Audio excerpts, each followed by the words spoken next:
What's up, guys? I put out this tweet yesterday and it's done pretty good.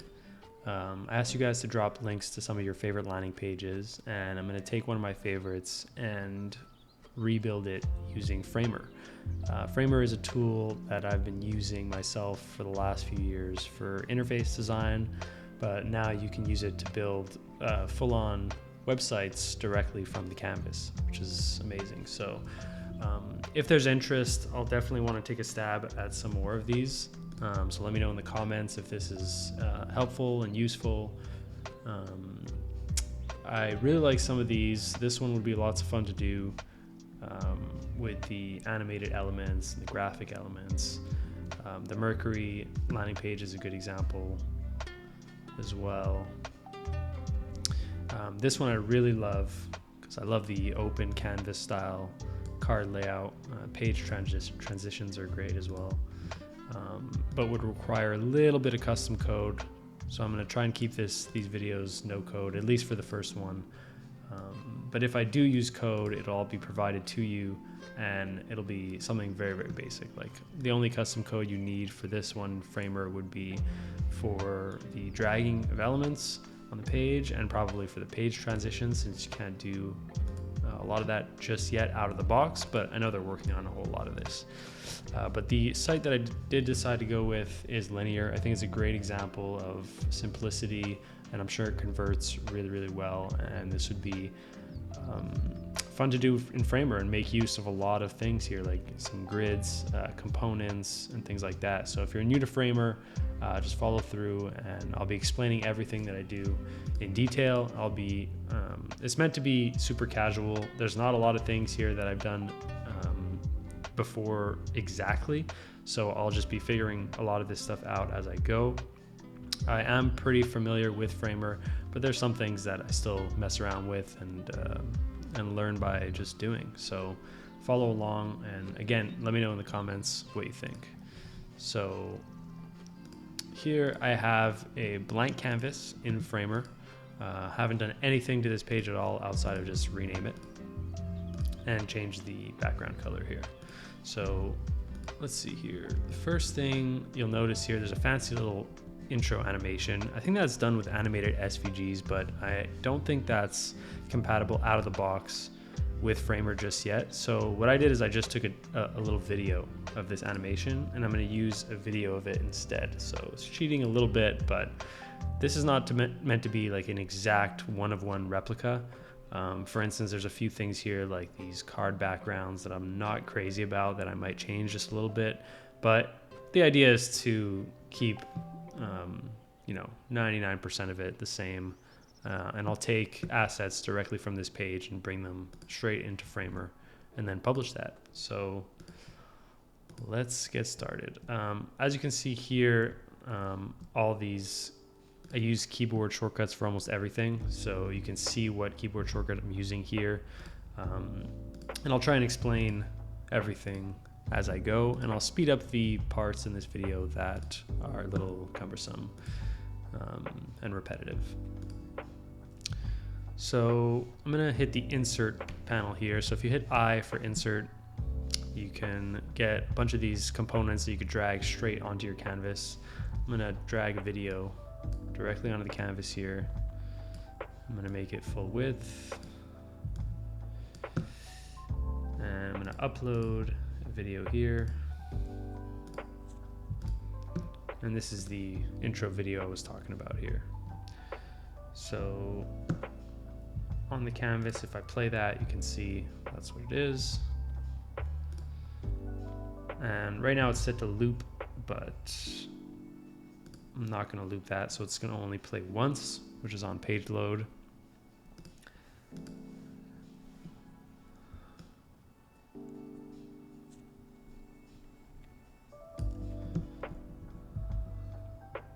I'm going to increase the height of my overall canvas here so I can see what I'm doing.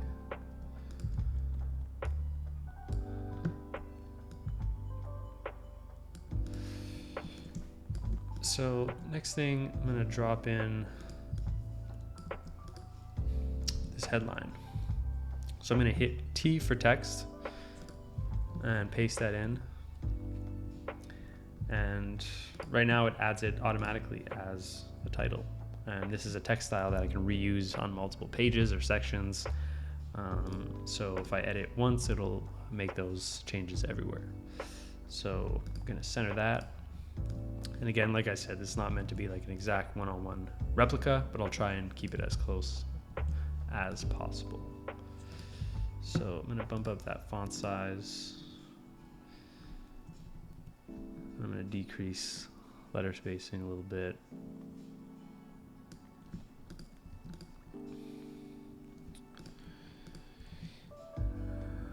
I'll copy this tagline in as well. I'm just gonna copy that, paste, and instead of a title, I'm gonna set that to paragraph text. Is that paragraph text? Let's see, same as this, more or less, yeah. So after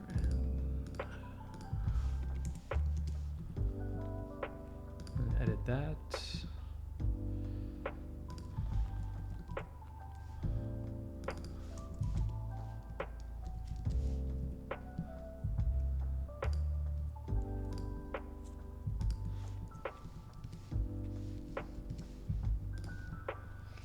I'm going to copy colors. Directly here.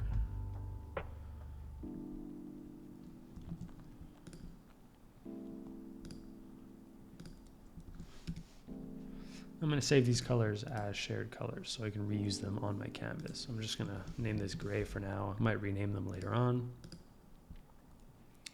I'm going to put these in a stack. So right now, if I move on to the layers panel, which you can do by hitting option 2, and option 1 goes back to pages and so forth. Again, I'm on a Mac, so I'm going to be using Command and Option, but if you're on Windows, just alternate those with Control and Alt, and you should be good to go. So if I head to the layers, I can see here that these right now are just 2 text layers, and I can drop them anywhere. They're not in a parent frame or anything, but if I hit Command Option Return, then that puts them in a parent frame and it adds a stack. So a stack is basically a frame that the layout is taken care of for you, so you don't have to manually arrange items. And I use stacks for almost everything, so it's really good to know, so that widths and heights and the sizes of content are calculated for you automatically. And you can adjust spacing and things without manually moving things around, like gap, padding, etc. So I'm going to hit gap to 20. I'm going to align this to the middle, and you can see changes showing up right away.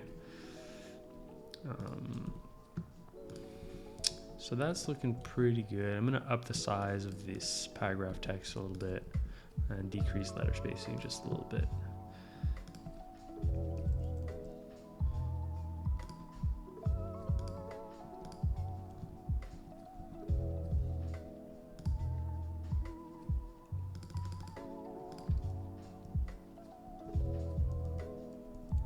I'm going to set that to 18.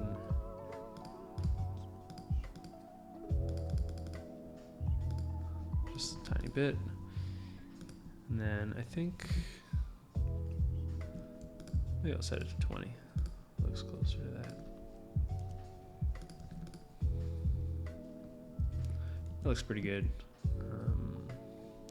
So now I'm going to drop in, I guess I'll do the CTA.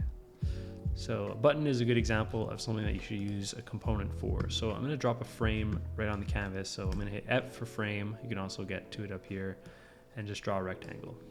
Easy. I'm going to add it. I'm going to cut it and then paste it directly into this row, so it adds to the stack. And I'm going to add a fill color here. And this looks like a gradient, so I'll add a linear gradient here. I'm using a color picker here. I'm using Raycast to open up SIP, which is a color picker. And I will be making another video on Raycast because it's absolutely game-changing to navigate your operating system. So if there's interest in that, I'll do that as well. So I copied that. I'm going to add a linear gradient. on this side, I'm gonna paste that in, and then on this side, I'm gonna paste this.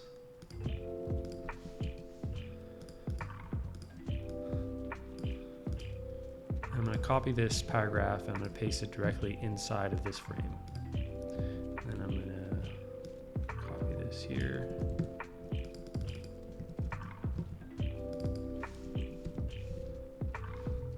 So another good example of a stack is when you want to use a stack are buttons. So you want to keep the content within the button centered. You don't want to have to mess around with the size of it automatically, and also where the content inside of it, how it's laid out. So as this frame is selected, I'll hit layout here and I'll click plus, and it'll add a stack for me. And I'll want to change the row to horizontal and distribute it center and align it center as well. And then for this color, I'll just make it white. And I can see here that there's an icon and it's not the text version. So instead, I'm going to hop over to the insert panel by hitting I and type in icon. And you can see there's a few icon sets that you can use in Framer out of the box. I like to use Phosphor, it's a great one, so I'll drag that straight into the canvas here and start modifying some of the styles. So I'll set that to 20 by 20 pixels. And then here I'll search for arrow. Let's see, probably arrow right.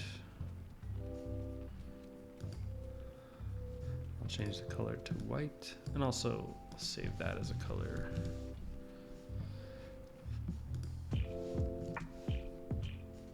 Oops. And a cool thing about stacks also is that you can reorder elements inside without dragging and dropping. So if I just move this here, you could see that these just swap positions. Actually, you could also use keyboard shortcuts for that. And that's looking pretty good. I'm gonna add some border radius and then some shadows. So I'll add radius here.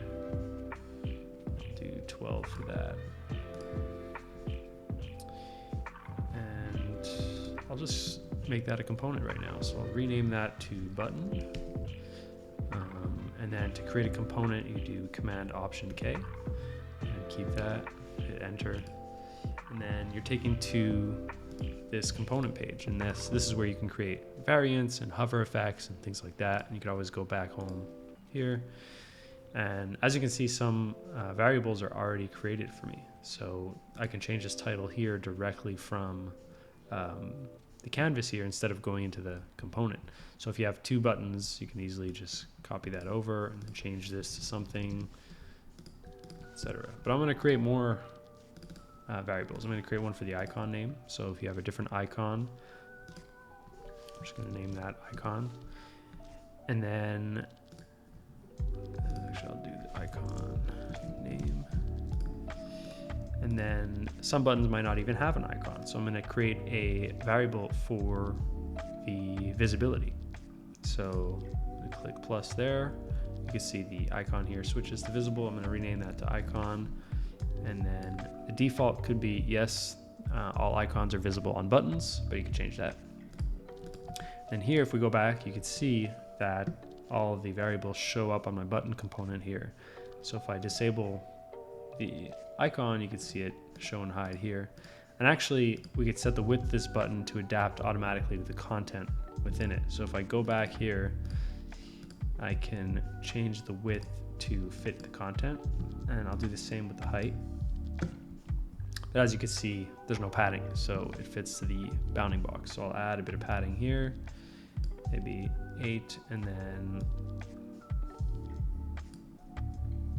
16, or I'll do 20 horizontally. So now if I hide the icon again, you can see that the size and the width of my button shrinks. So that looks pretty good. Let's add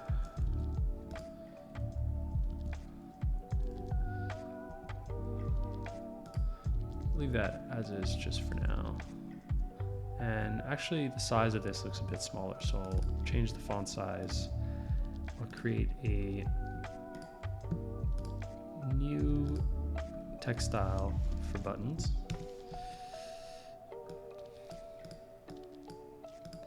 And then I'll set that to 18 pixels. I'm gonna remove these breakpoints because small texts are not really needed. But those breakpoints are for when we do add tablet and phone breakpoints for mobile. Once we make this responsive, then that text will adapt to the breakpoint size. So this looks pretty good. Let's take care of this section here because it doesn't look great right now. So I'm going to copy this image. I'm going to paste it directly in Framer.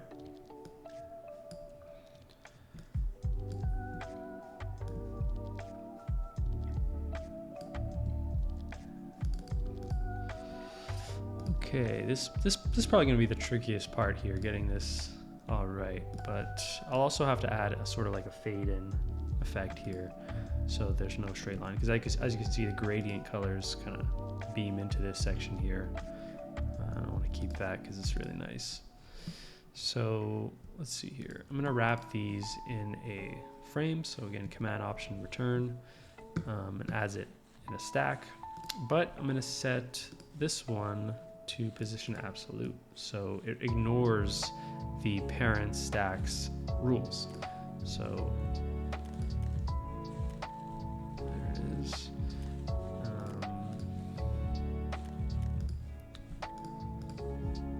One thing that I'm also going to do is take this parent div, so this desktop frame, and I'm going to add a layout. I'm going to add a stack, make sure it's vertical, distribute it from the start, align it to the center, and then I'll remove the gap and I'll remove the padding because I'll add those to the inner elements. So for this, let's call this hero. I'm gonna make sure the width is to fill all available space, and then I could add some padding here like that. And I'll do the same with this screenshot section. Make sure it's fills all the available space. And I'm gonna hide this for now and then see what's up with this video. So before that, actually, I'm gonna change this width to something a little wider. Set this to fill, and I'm gonna increase the height.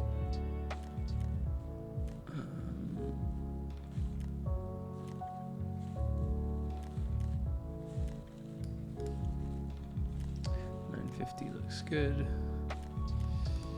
So that's good, that's good. Screenshot also. Okay, let's get this image back. Set that right in the middle.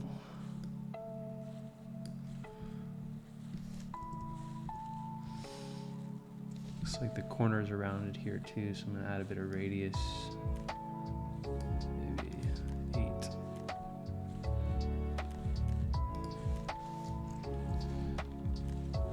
Normally I wouldn't unlock the aspect ratio here, but just for a few pixels, I think it'll be okay. So that looks good. Let's go ahead and publish that and then see how that looks. So you can hit publish here or do Shift Command P.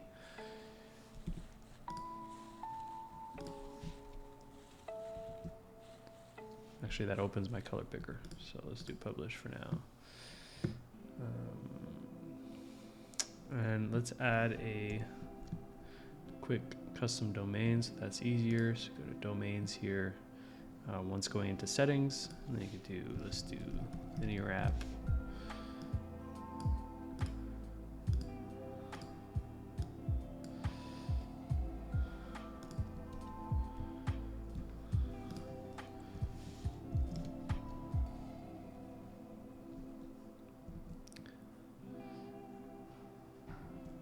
So you can see it animates in, which looks good, but this should open a little bit later.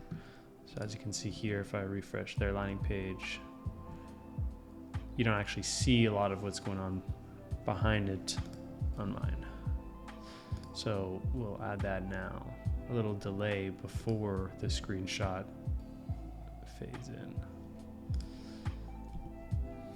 So on this image here, we'll go down to effects. We'll add a appear effect, and we're gonna do this on load. And then we're gonna do fade in. So we're gonna see the defaults here. It's gonna take this, and we do Command P, and that'll give us a preview. This happens way too fast, so we'll need to change that. We'll set that to ease. We'll do, let's try 1 second. We'll see how long that is. So let's publish this and see what that looks like.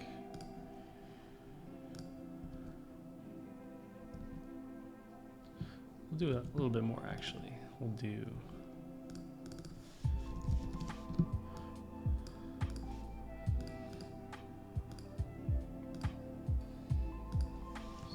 let's do 2 seconds.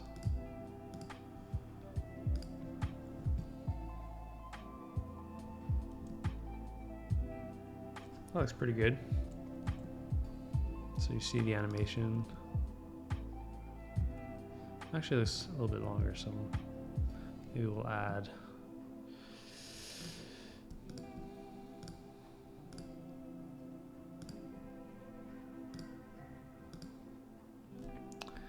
Actually, we'll do 1 second for the animation, or 2 seconds is good, but we'll add a delay of, let's try 1 and 1, see what that looks like.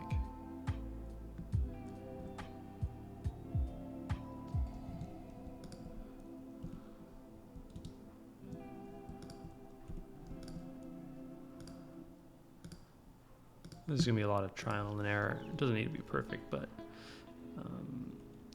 add a delay of 0.5 and 1.5.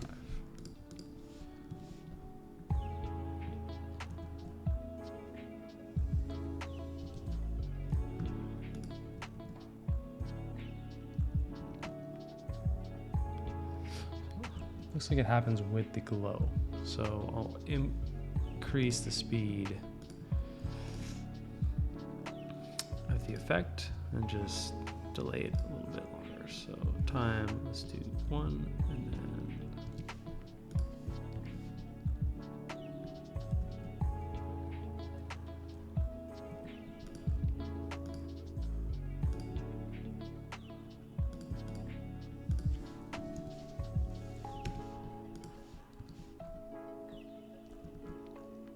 that looks pretty good. Nice. So we'll keep that for now. So it looks like there's a shadow underneath. I don't think that's part of the animation, so we'll just add a shadow to this guy, this image. So I'm gonna go down to the styles panel and going to add a shadow here. And Framer has a really great feature, which is realistic shadow. So that adds multiple shadows for you, so it looks really realistic. And you could up that Y factor and you could see that show up on the left there. So I'm gonna create a nice big shadow, maybe 160, and then I'll tone down the opacity a little bit to 16%. That looks good. Nice. So next we'll want to blend this in because obviously over here you can see it's nice and blended. So we're going to add a frame. So I'm going to hit F for frame and draw that all along the top. And I'm also going to set this to position absolute so it ignores the layout. And I'm going to fix it to the top and the left and the right. That's good. And then I'm going to add a linear gradient as a fill. So from the top, I'm going to set that to black, bottom to black. Actually, I'll set it to the background, which is, I think I set it as 0606. I'll save that background. And then here I'll click in, go back to linear, set that to back. I'll set both to the background. And then the bottom one, I'm gonna choose custom and then set the opacity to 0. So now it fades from the background to the background color, but with 0 opacity. So adds a nice fade in. So that looks pretty good, but there's definitely a lot more space here that needs to be. So I'm gonna remove the bottom padding from this. So I'm gonna click next to padding here, add padding per corner. I'm gonna increase the top a little bit and then remove all the bottom.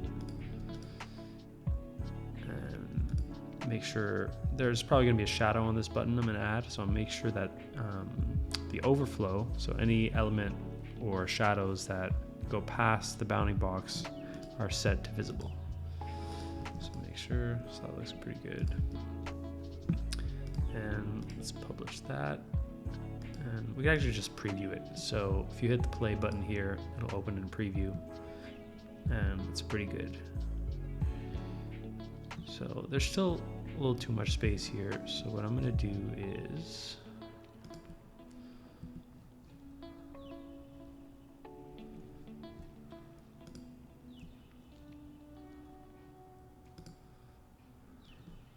what happens if I drag this screenshot into the hero? Let's see.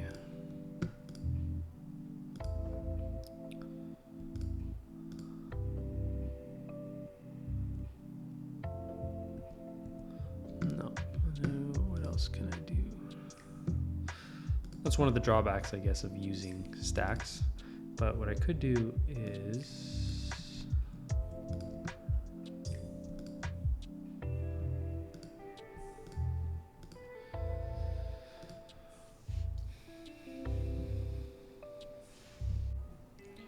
okay, so what I'm gonna do is take this hero content and wrap it in its own stack. Make sure that's center.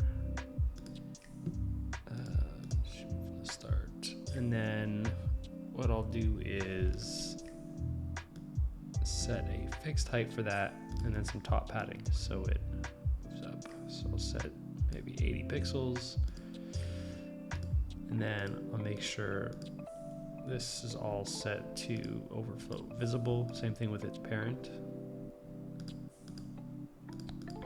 And then it's still not showing because I think it's appearing underneath this over here. So I'll just add some z-index of 2. So now you can see it's getting closer there, and I can even add some more top padding there so it appears closer. And I'll publish that. That looks pretty good. It's getting there. So let's see this page here. So everything looks a little bit bigger on the linear page. So I'll just up the font sizes a little bit. I'm going to rename these heading 1. I'm going to make that 80 pixels.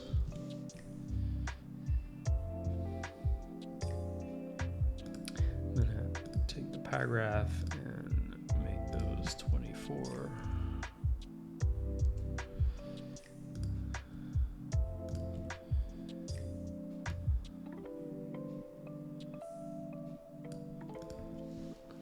And I'm going to up the gap a little bit.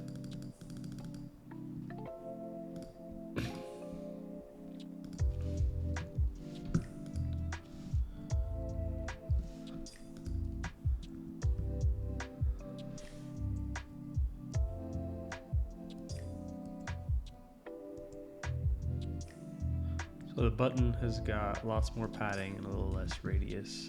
So I'm going to go into the component by double clicking there. I'm going to do padding. I'm going to do 12, 20, 40, 20, 40, and then radius I'll do 8. Republish that.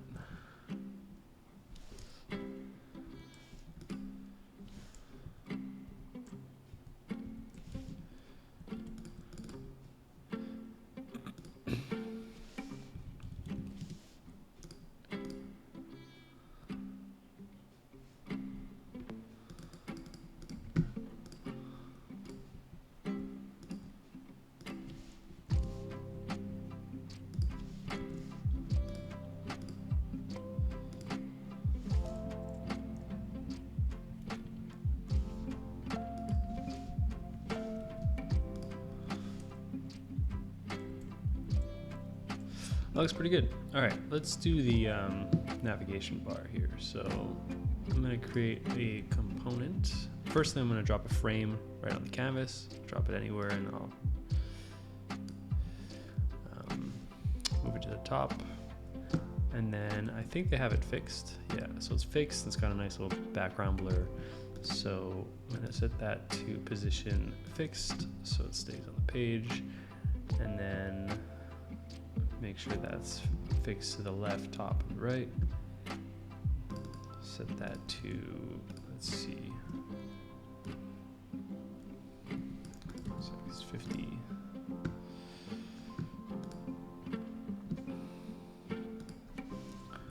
Do 60 pixels. And set the background color we've got. And to make sure it stays over other elements, I'm going to up the Z index so it stays above. And I'm going to turn that into a component right away. So I'll hit Command Option K, do Navbar, and then I'll start putting in some content here. So I'm going to copy this. Oh, this is cool. Custom context menu. That's great. So I'm going to copy the word mark as SVG. I'm going to paste that directly in here.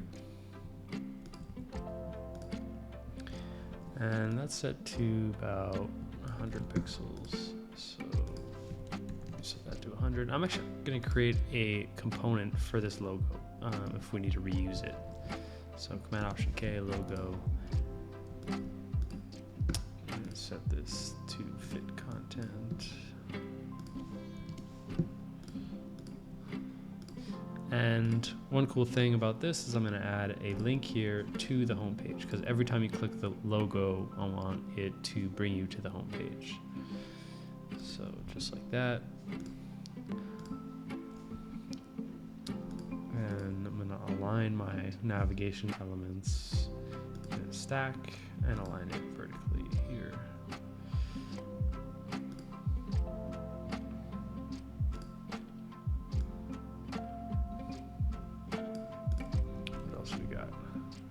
We got some links. So another thing I like here, small little detail, is that there's no space between the links. So the only space, like there's space between the links, but it's all clickable, which I like. So let's add some nav links here. So features.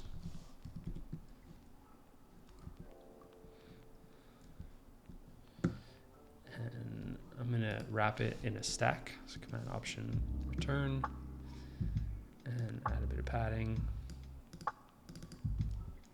I'm actually gonna create a component for that as well, so we can add hover effects to the nav link. So I'm gonna call this nav link, and this, the title is already added as a variable, which is great. And then on hover here, you can see that it goes from this color to white. I think that's opacity that's being done here.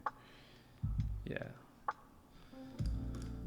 So I'll have this as opacity 0.6, and then on hover, set opacity to 1. So if you preview this right away, there's a background so you can't, but if I'll preview this guy, you can see on hover, it's added nicely. So I'll add a couple of these. I'll add all the content in a stack, align it to the center, and then set a gap to 0.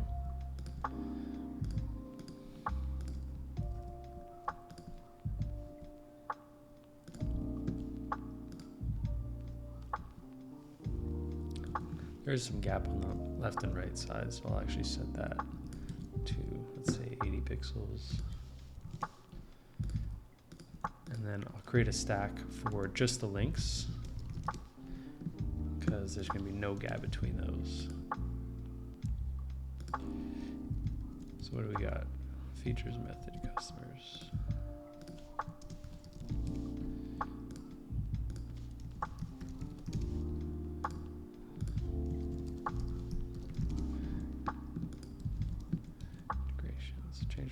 company.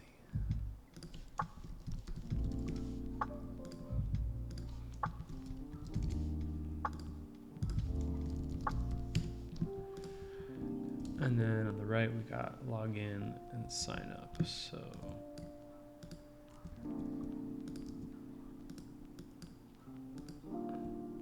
one thing I'm going to do is I'm going to create a link text style. So new style, link.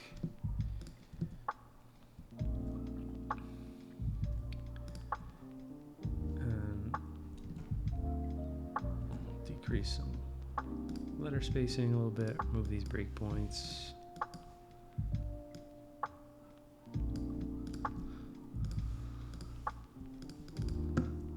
Maybe not that much, just a little bit.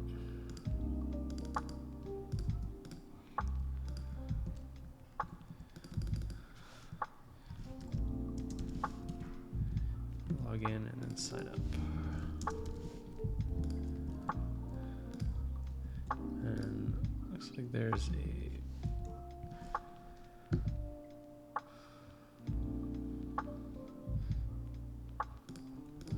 I'm going to create a primary color here and add it as primary.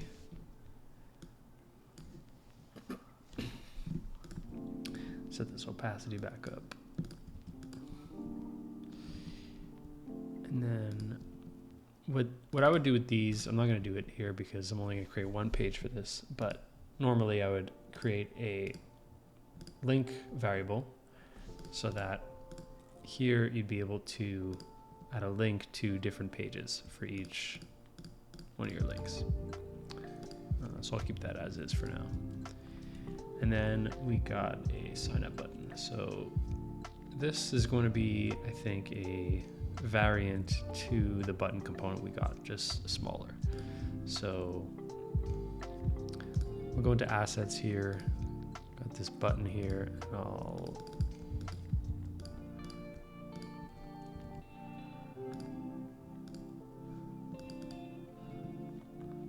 see you next to.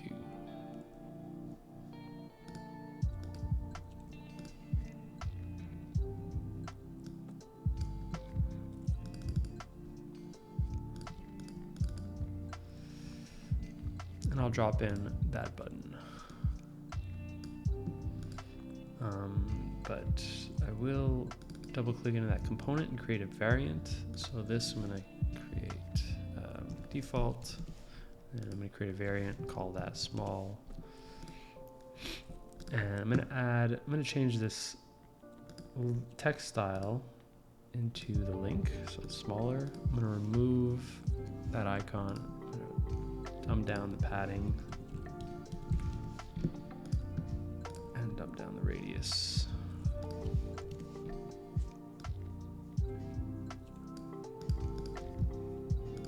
Then in my Navbar component, I'm going to change the variant from default to small. You can see that update.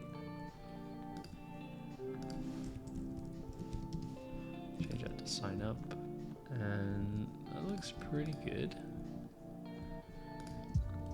Let's see, the overall wrapper of the page I think is 1160, let's say. So I'm going to make this fixed 1160, set to space between.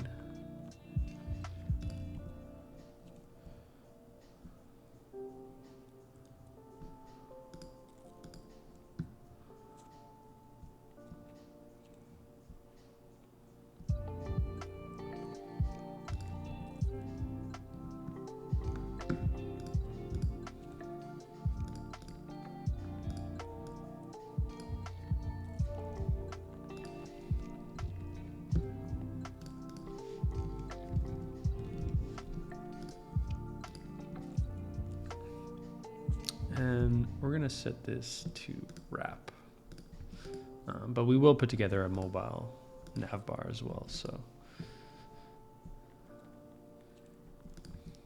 that looks pretty good.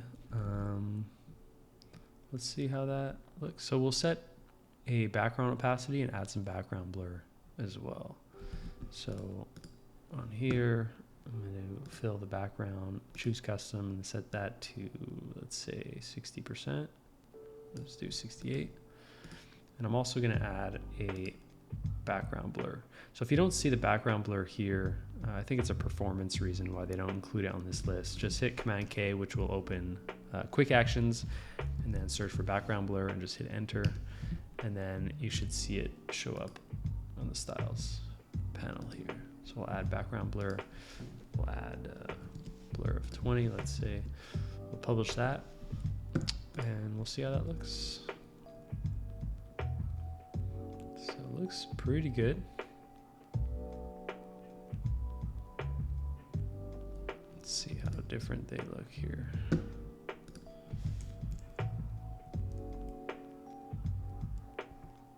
So more spacing between the links and make the logo a little bit bigger.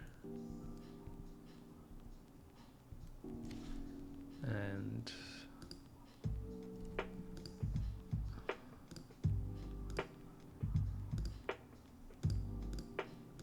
I think that's good for now. So let's add some more padding here. So I'll add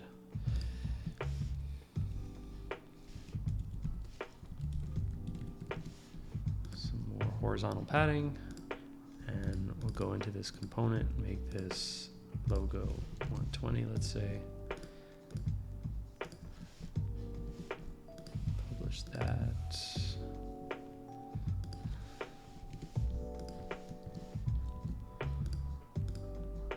And they also have a bottom border here. So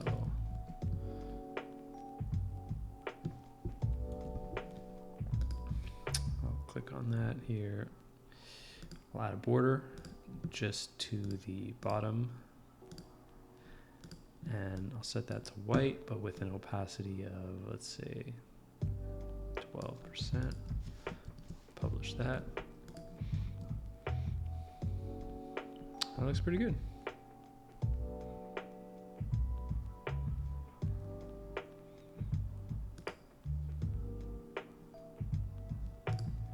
And they have a hover effect also on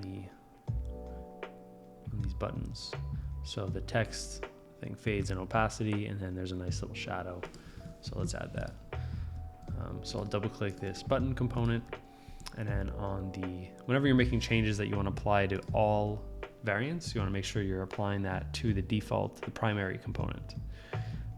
So we'll add, I actually think it won't add a hover effect to all of them. So if we add a hover effect, that's different for every variant. So let's add it for the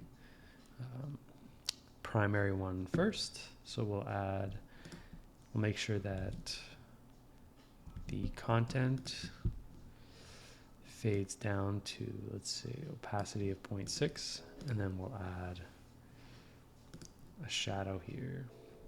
I want the shadow to animate, so I'll actually add it to the non-hover element, so the default primary element, and then we'll just set the opacity to 0 here, and then the opacity to 100% on the hovering element.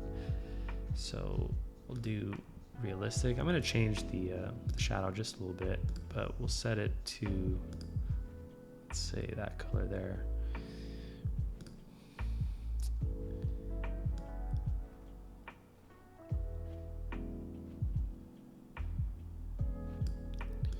And we'll tone down the opacity a little bit.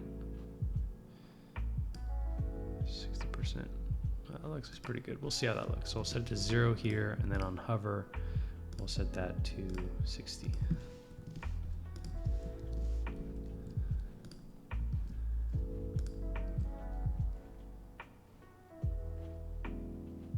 It's pretty subtle, but I think it does the trick. Let's see what theirs looks like.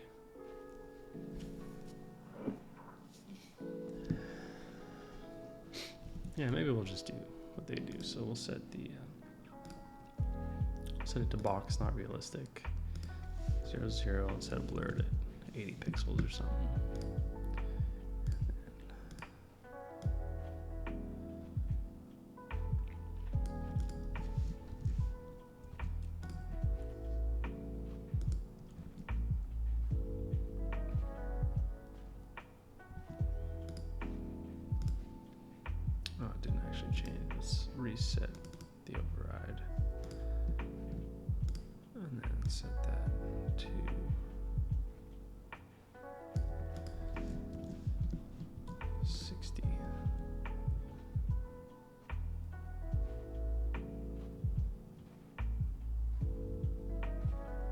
Nice, that looks pretty good.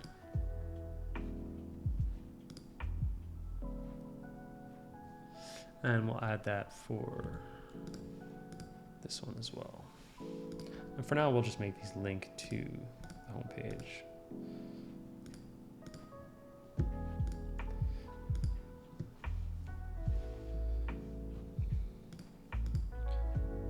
Hover. Since this button is smaller, we'll make that blur half, and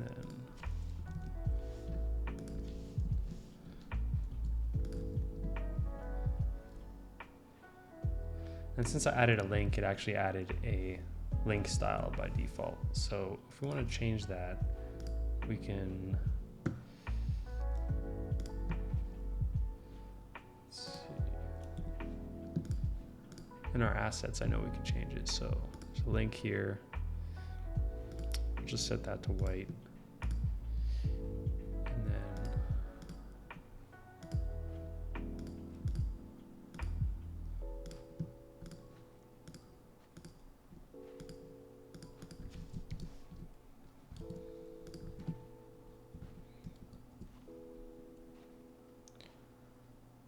I'm not sure why that didn't update, but let's just remove this for now.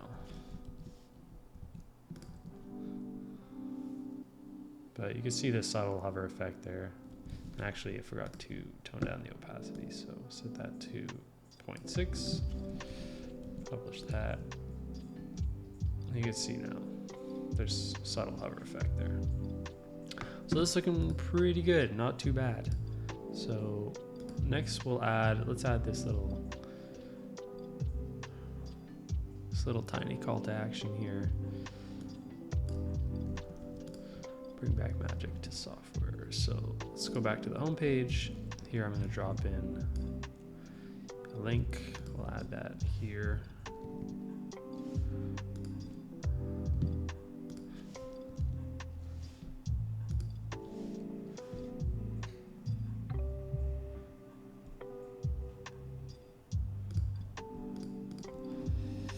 And let's see what color it's got. So I'm going to open my color picker. It's a nice charcoal with a little bit of a border. So I'm going to add a fill. I'm going to save that color.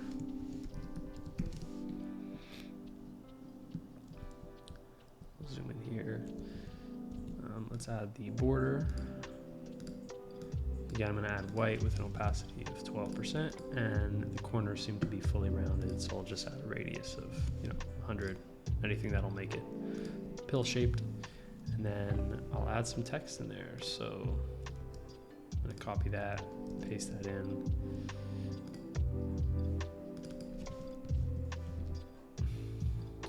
And I'm going to add a stack once again, align it all to the center.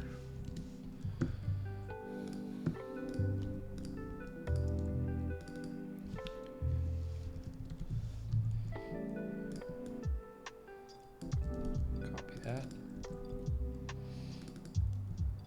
Remove that link.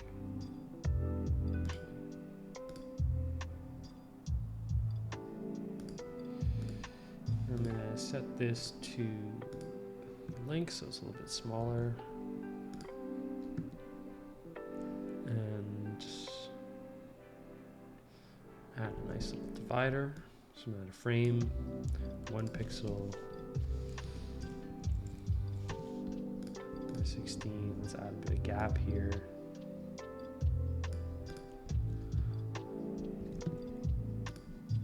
Set that to white with an opacity of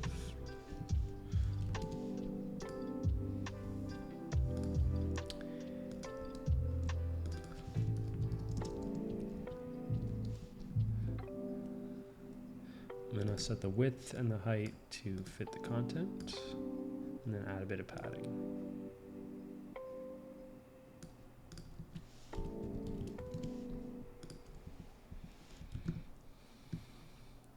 Looks like this text animates, but for now I'm just going to add a gradient.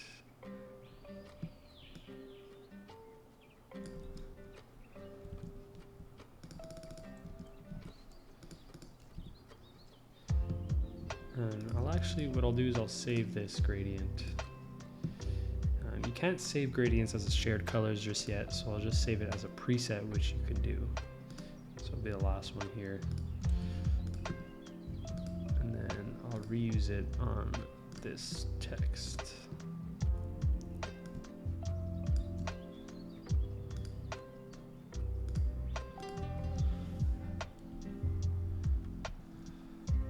I think the text is faded a little bit here.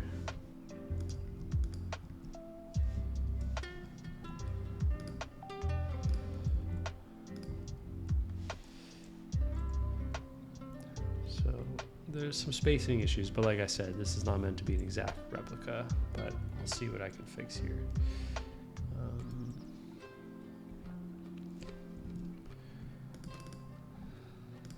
Make these link text style a little bit smaller.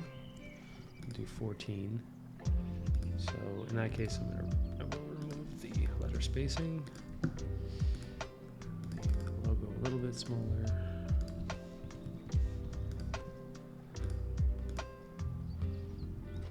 And then what else we got? There is a nice little hover effect, so I will turn this into a component. We might reuse this, but also it's the only way to add a hover effect to an element. So I'll add this badge for now, and then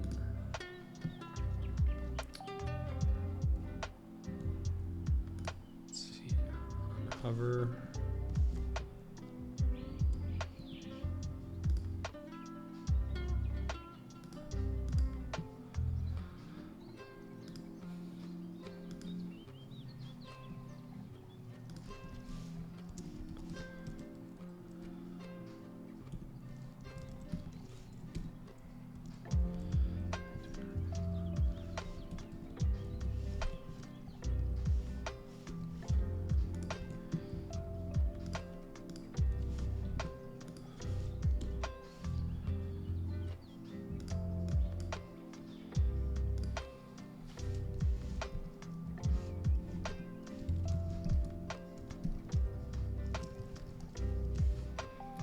I'll probably rename these in the end, but so I'm gonna add hover effect that makes it a little darker, and then I'm gonna publish that. Actually, it shows lighter, so set this to charcoal, and then this to charcoal light. Publish that. Alright, that looks pretty good.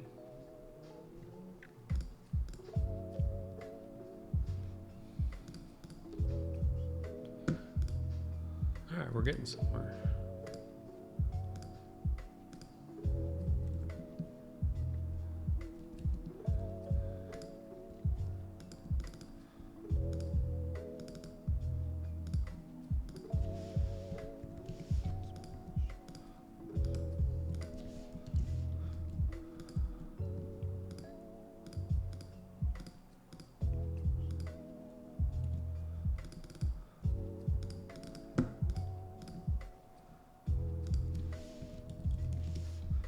Small little details. All right, what's next here? So we got the whole hero section done, which is pretty good. Let's see a full comparison side by side. This is linears.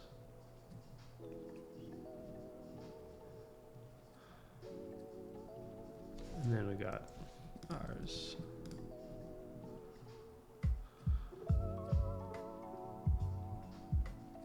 Nice. We got the background blur going, which is pretty good.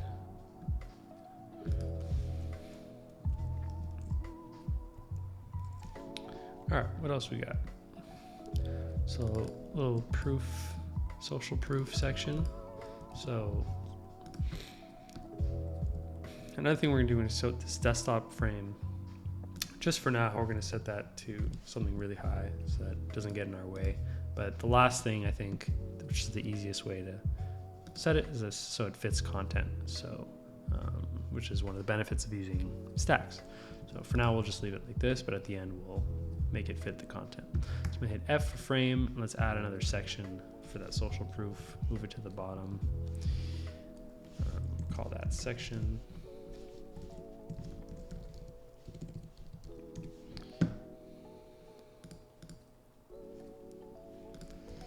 And that's the background color.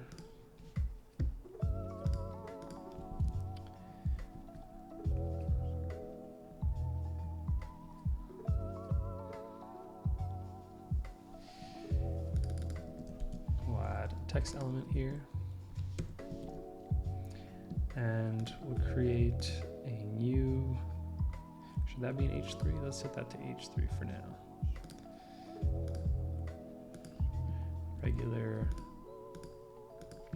set that to the primary color. And it's got some letter spacing going on. I'm not crazy about this text, but we'll just leave this as is for now.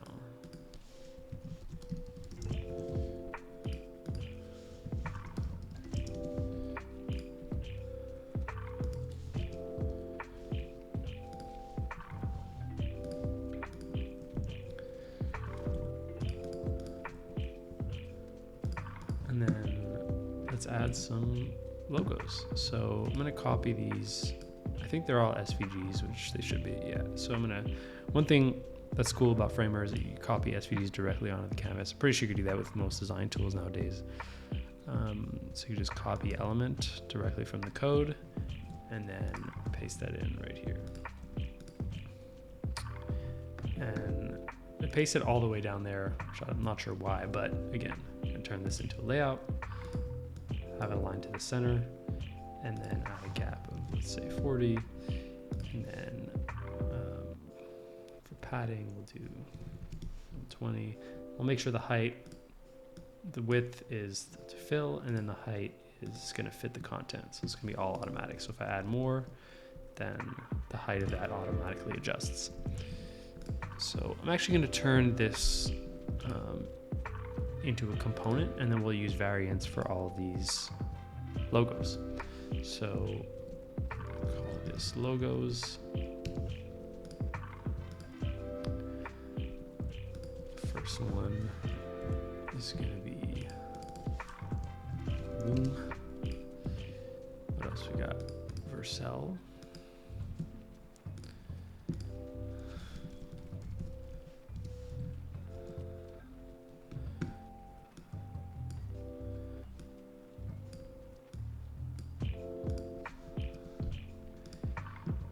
And what I'm doing on these variants is just hiding certain elements, pretty much all elements except for the one I want to show. So visible, yes, no. I'm actually going to turn this into a layout as well. Like I said, I use stacks for almost everything. So that is, I'm going to set the width and the height to fit the content. And so now if I show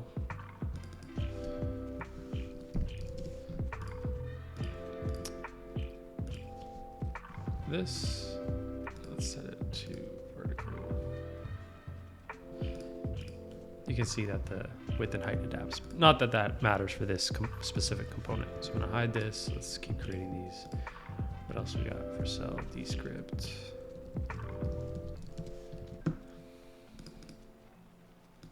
And I'll just speed through this section because it's pretty repetitive.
All right, so we got all of them laid out here as variants. So now we could just drop these directly here and we could choose the variant from this list. So we'll put this in a stack. We'll actually put this in a grid because it's going to be, let's say, 5 by 5. So we'll add a grid for that with 5 columns. And then we'll just paste this 10 times. And let's change these variants.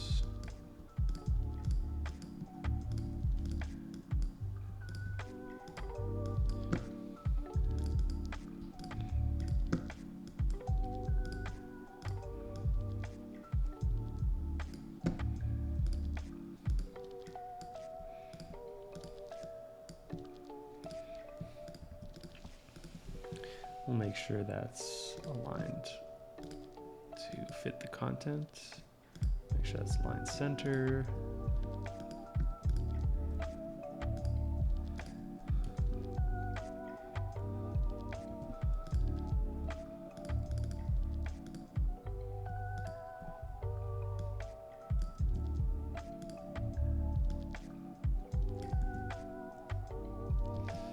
Because this whole graphic seems to be,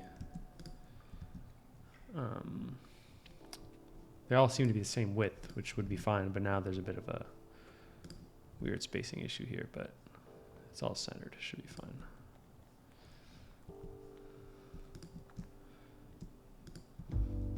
And I could remove the gap from that or add gap, and the spacing is all taken care of by Framer.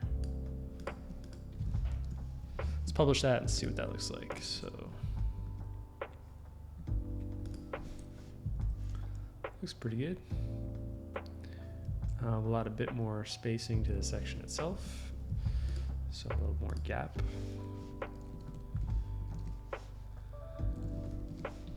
A little less padding.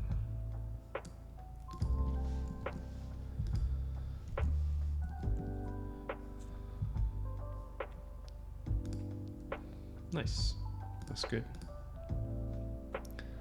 So this next section, let's see, we got another color here, so we'll add that in. That looks like a nice gray. So we'll add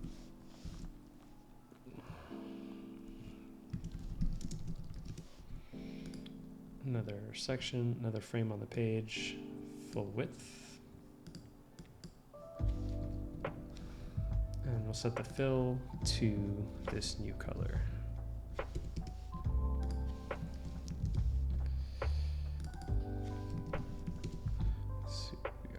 Got a gray, but that's a lighter gray.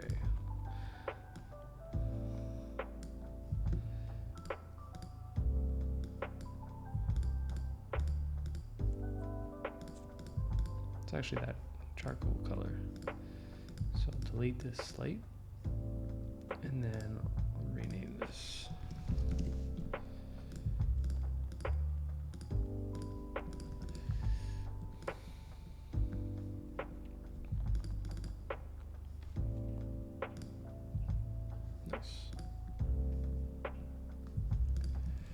All right, what do we got here? We got an H2, so T for text, paste that in.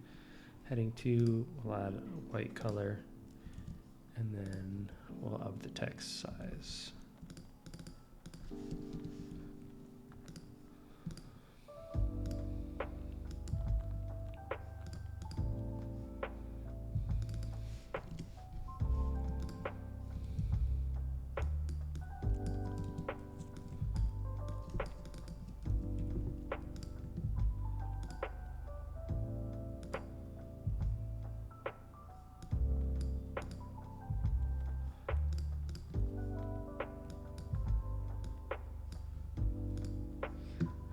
Add another stack.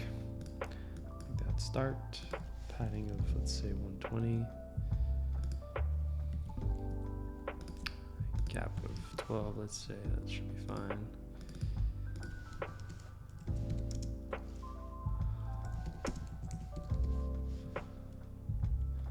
We'll just keep that as is. And then we got a nice grid section here with some feature cards. So these should be fun.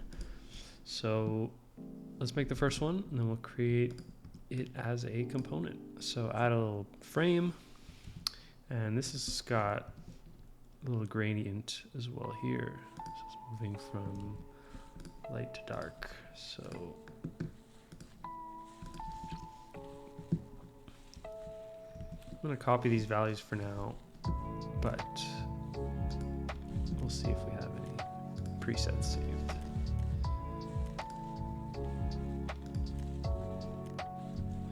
Not for this one.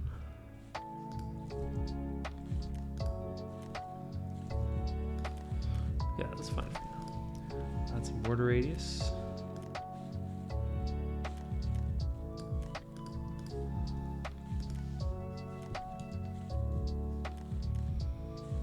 So it looks like some of these have icons and some of these are just text. So maybe that's a good reason for a variant in a component.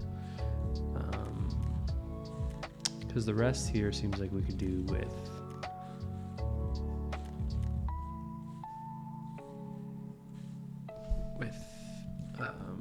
let's see, we'll create a component. We'll call these, we'll have multiple cards, so we'll call these card feature. Let's just start adding some content in.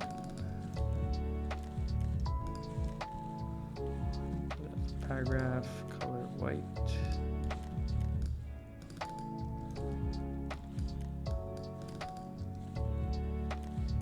Let's add a stack to this.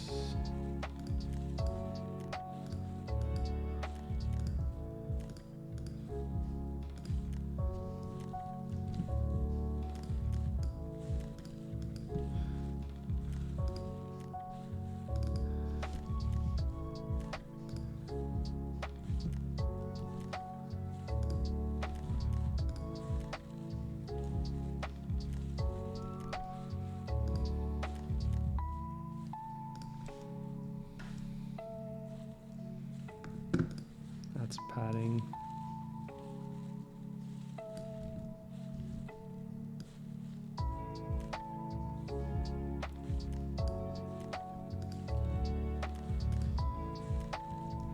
Make this, add a bit of a gap.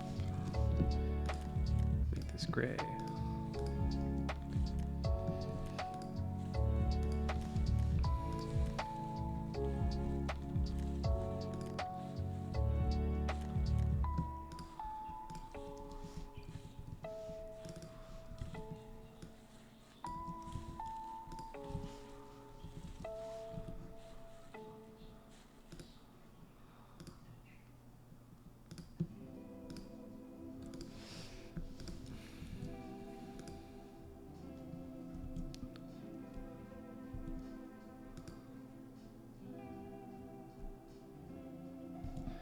So we got a text here, but we also got icons. So let's see what we got here.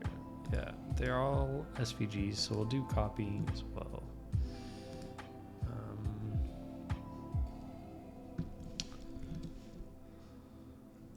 You know what?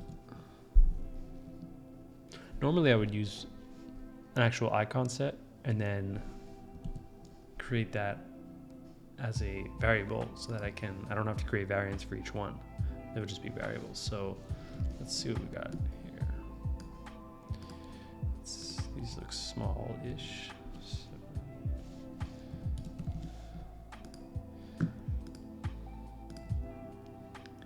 And then those are primary color.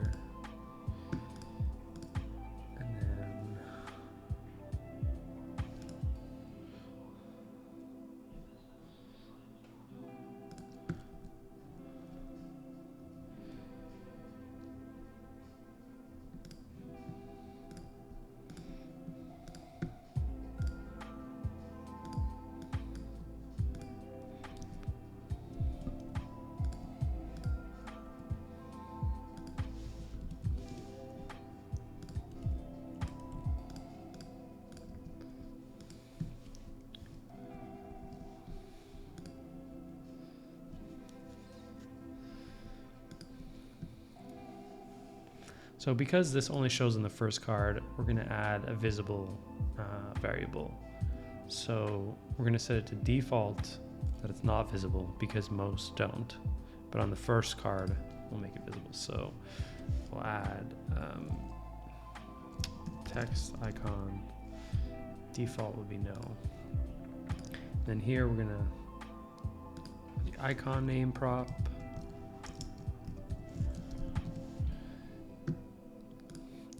It's going to be the title.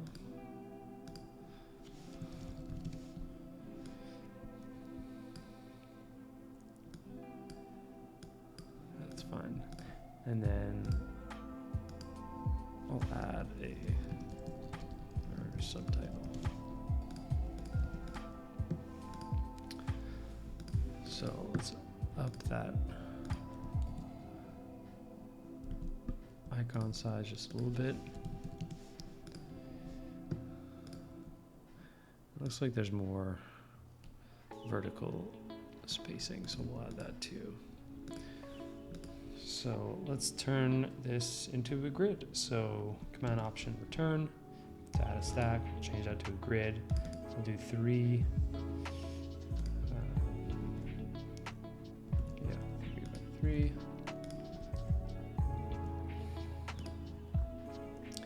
And we'll set this to 60.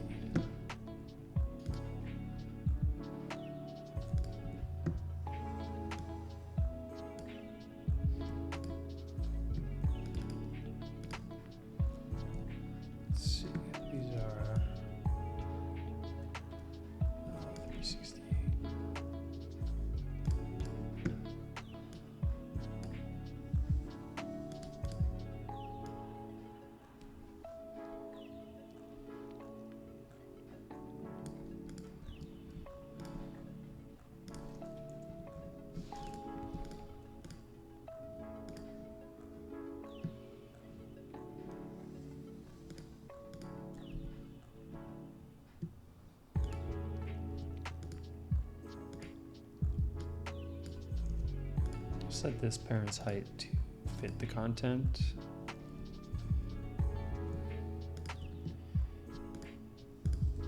We'll add 6 of these.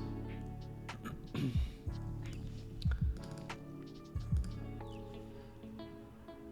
actually going to set maybe a max width. I set it on the text element, but we'll set it to here. It's set to auto. Let's see.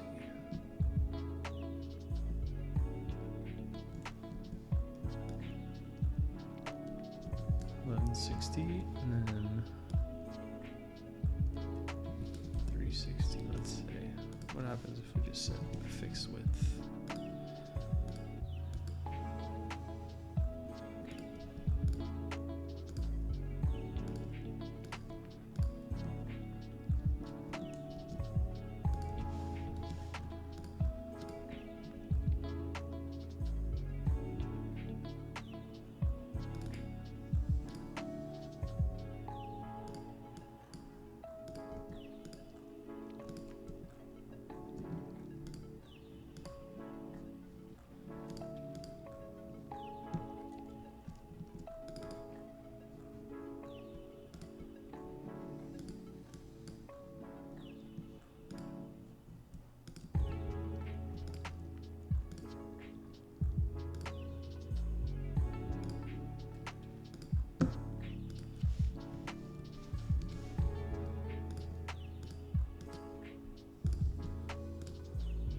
Just mess around and get the spacing right. So let's set all these to fit content or fill.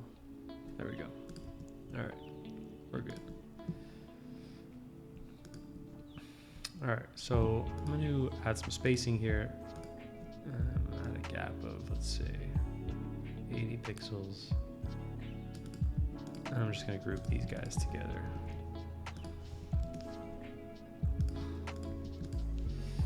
That looks pretty good. Let's see what that looks like live.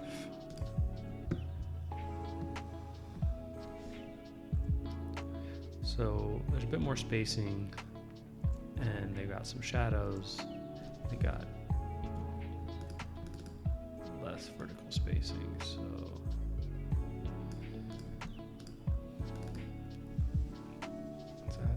shadows.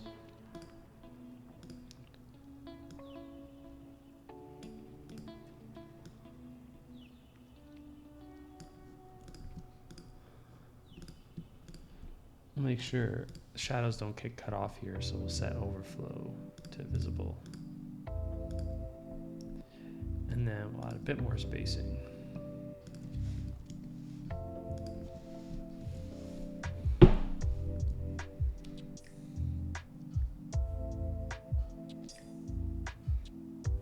That looks good.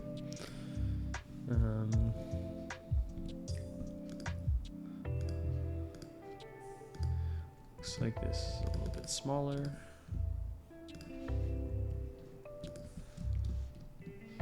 And also, let's add this. So we're gonna add the text icon to this one, and then I also have to add a visibility for the actual icon. And the default will be yes, but on the first one, we will say no. And then we can go in and start changing the text, and I'll speed this up as well.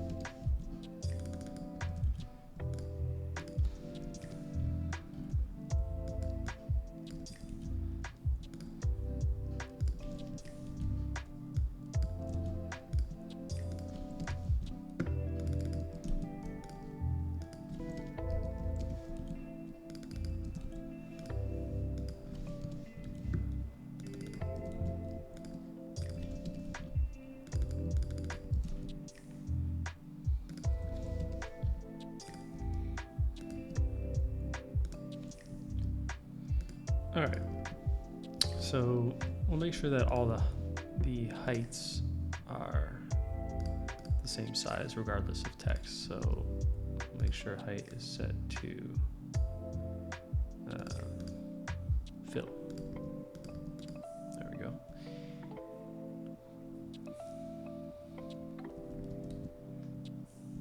And we'll make sure that they all start from the same position. So we'll go back in here and we'll change this to start. That way the spacing from the top is all the same, and there might be some extra spacing on the bottom. So for the icons, I'm not gonna make them identical because I will just pick them from Phosphor. So we'll open that here, and we'll start searching for, let's see, what, this one for columns.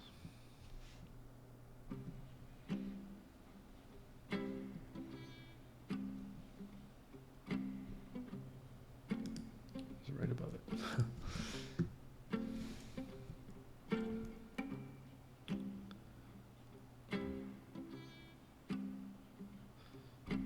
Offline.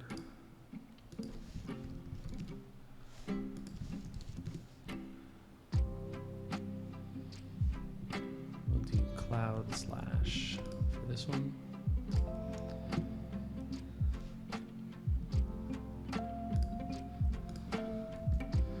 For light and dark UI, I'm assuming that's called moon.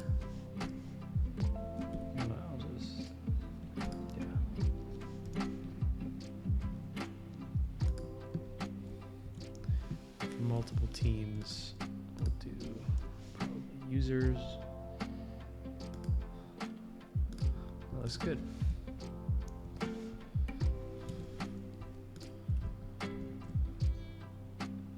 Nice. All right, what do we got next? Nice little section. Solid background.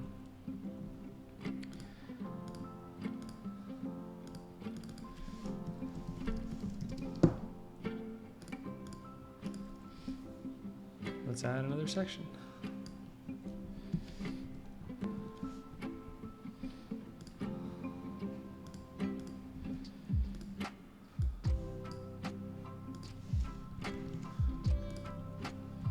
We got a H2.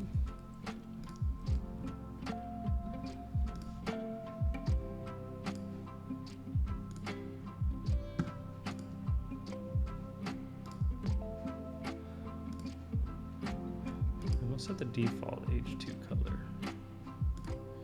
to white.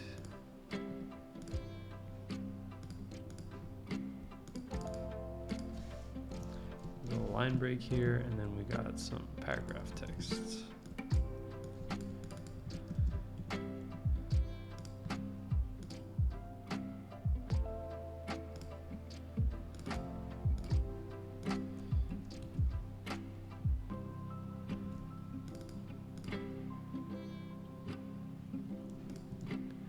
And we'll set a width to this guy.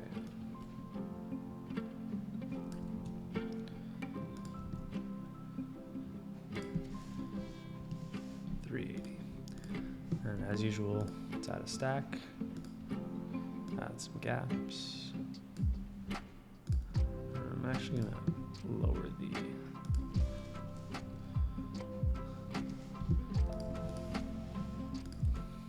line height a little. So I also got an image here, so I'm gonna copy this and paste it right on the canvas. And we'll set this to direction column and group these together, set that to row.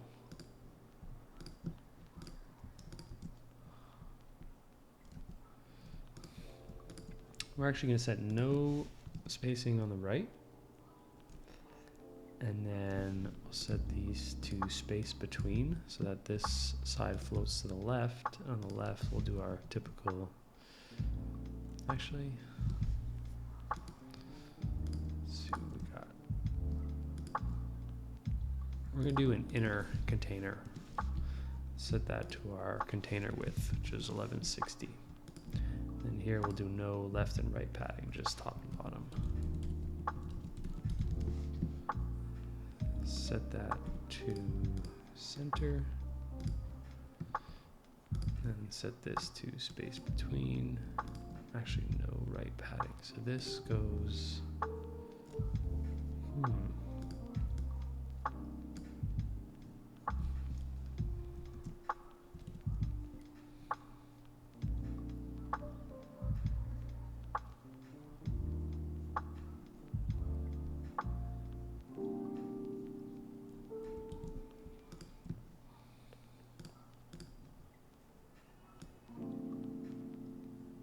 That's what we'll do. Set position absolute to this element so that it can stick to the right, but our text is still within our container.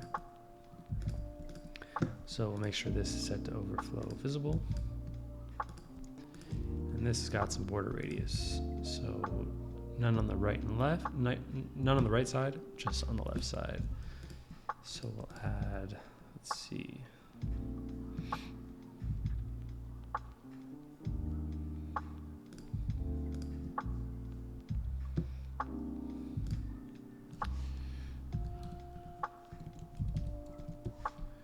That's a bit much, but we'll do,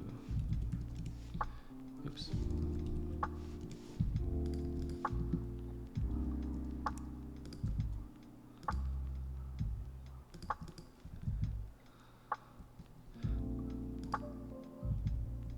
Looks like this is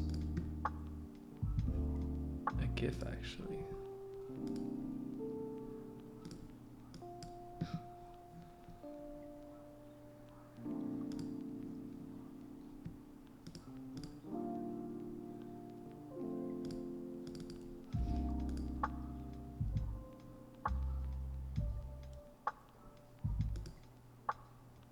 What I could do is,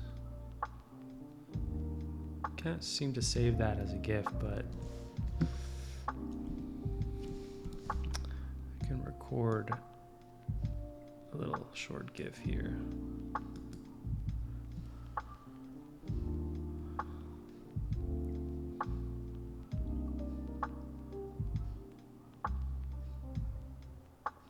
Not sure if that's worth it.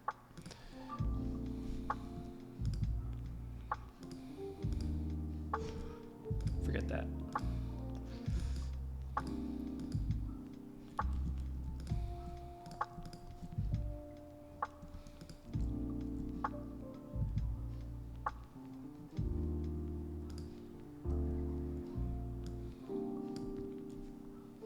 I'm gonna paste that in, and then we'll do the same with this guy.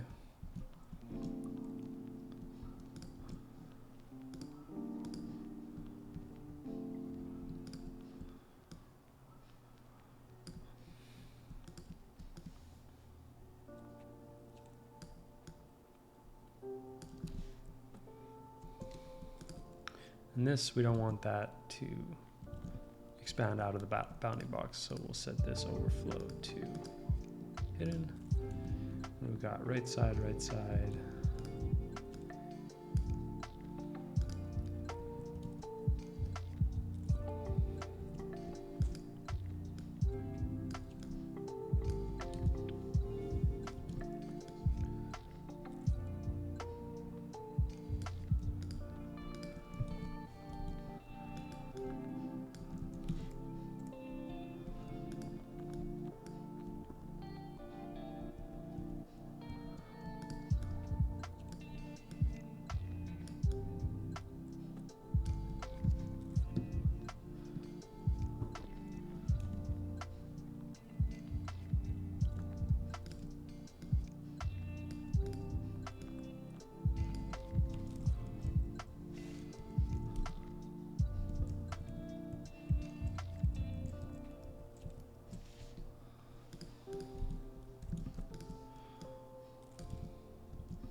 We'll add some top left radius.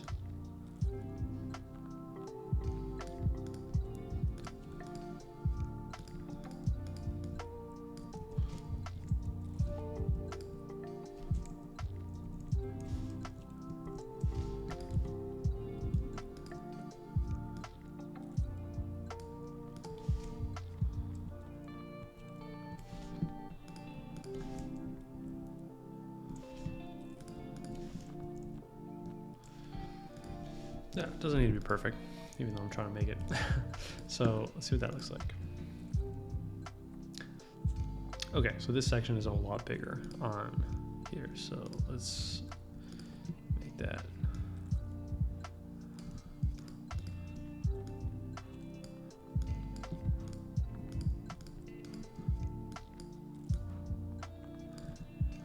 Can only be one. We'll set that to, let's see.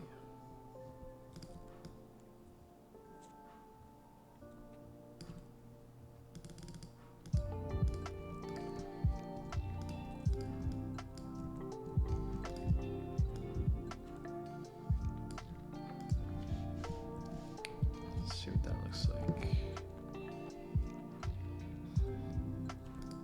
Yeah, gotta make sure this stays to the right side.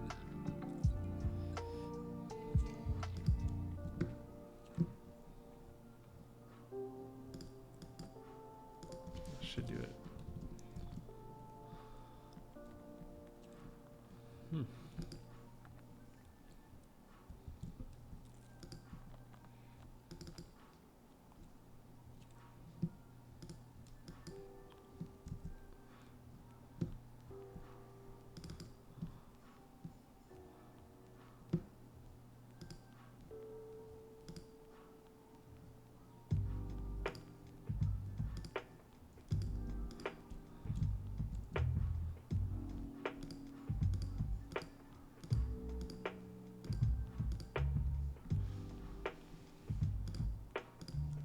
Lots more.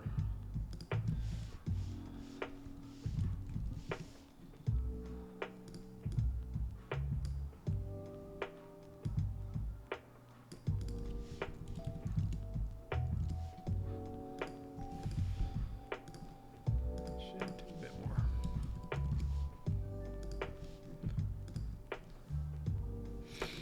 Yeah, I think it's because of this, that it's not extending to the right side. What we could try is set a max width of 1160 and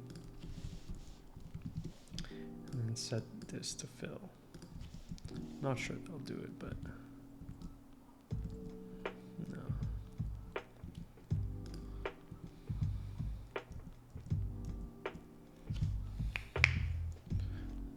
Actually set a max width to, or we'll just set it to wrap.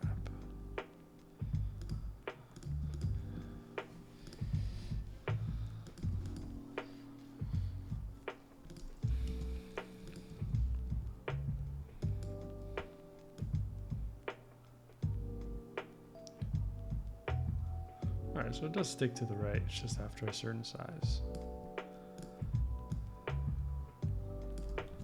So let's move on from that for now. Next, we got, this is a nice clean section. We got some keyboard button looking things.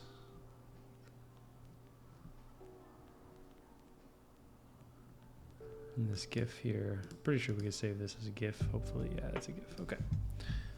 All right, so let's do that. So another section, just copy this guy, paste it down.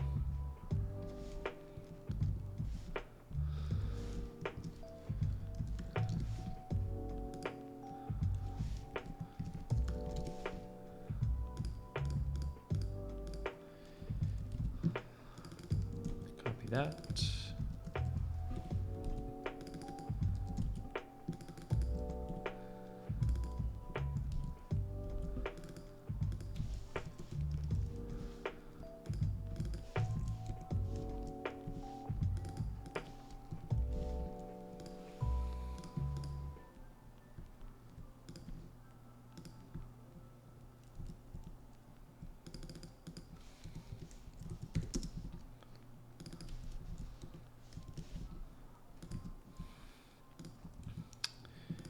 And we'll add these nice little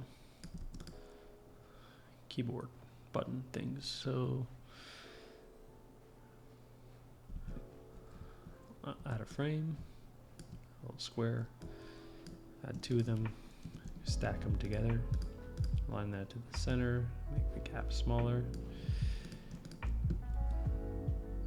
These look like they have the same gradient as this. So I'm going to save this as a preset. And apply that to these.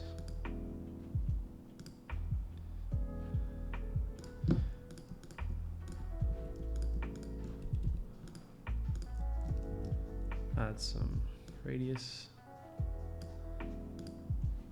Add some shadows.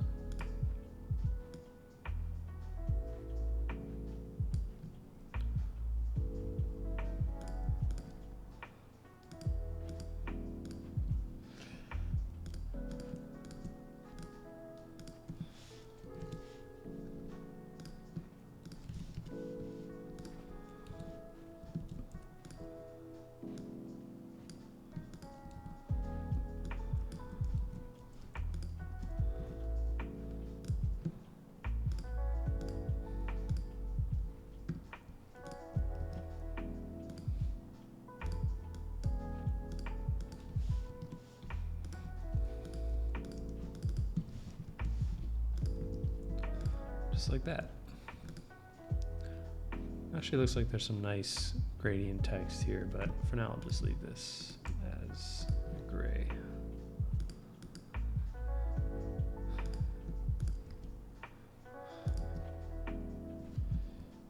And we'll make this gap a little bit smaller.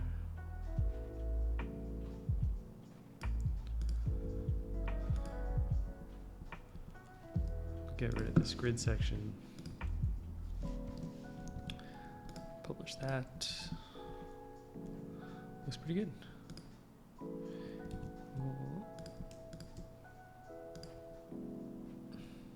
It's got a lighter font, so for now I'll just add that as regular.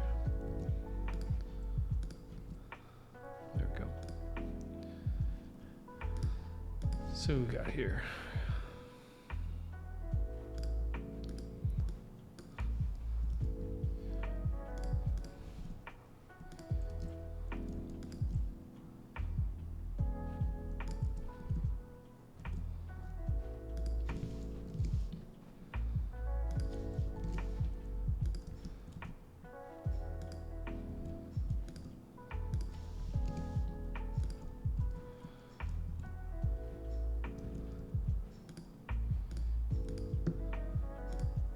I'm going to move this inside of this section because I'm going to increase the overall gap of the entire section here. That looks good. Then I'll copy this image, paste that inside of there.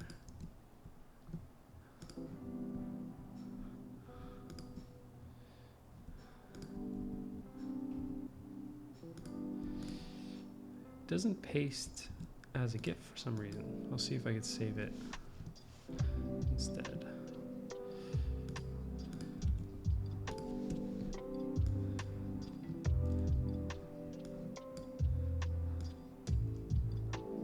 There we go. And then to align this to the center, once again, add a stack.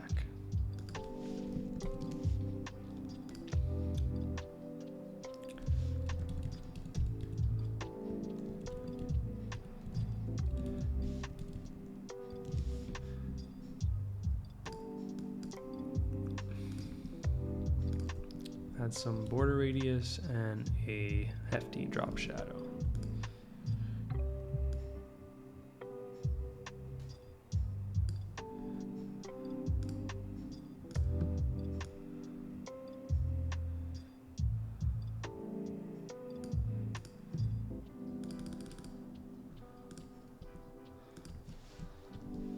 Let's see how that looks.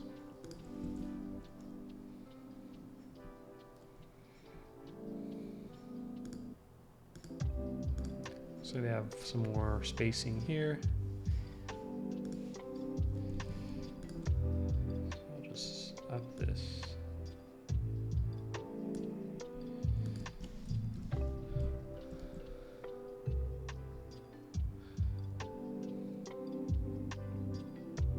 That's great. Images are a little bit grainy, but wouldn't use that for production. All right, next section. We got another section here. Let's keep it going. We're gonna do the same thing here. Just flip it, copy, paste, sections, move that down.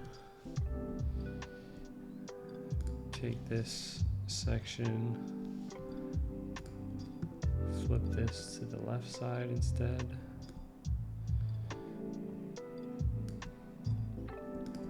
Make this align to the end. And this one can actually align to the start instead of space between, in case I add more content. We'll add 0, 28, 28, 0. Let's see what we've got.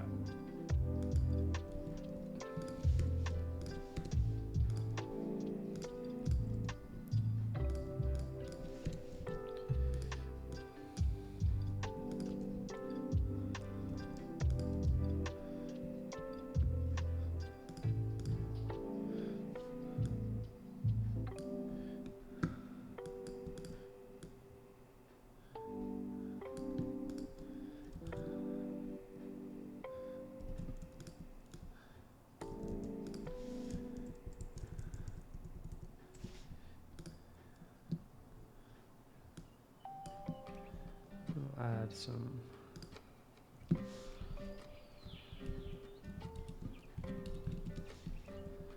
radius.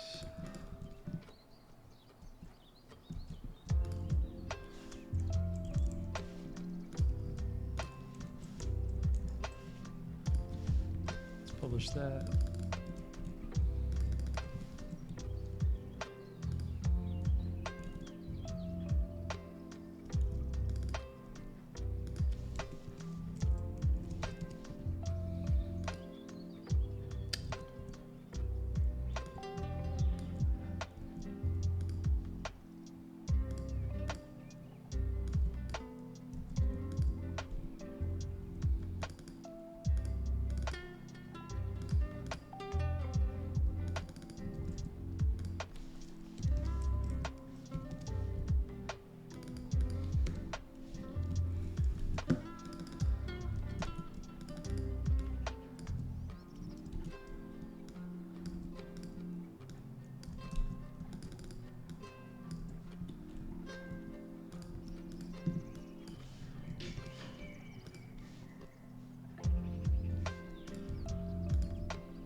refresh. Let's see.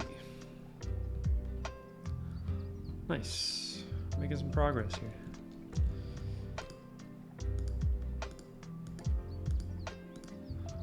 A few things are different, but again, we're not gonna.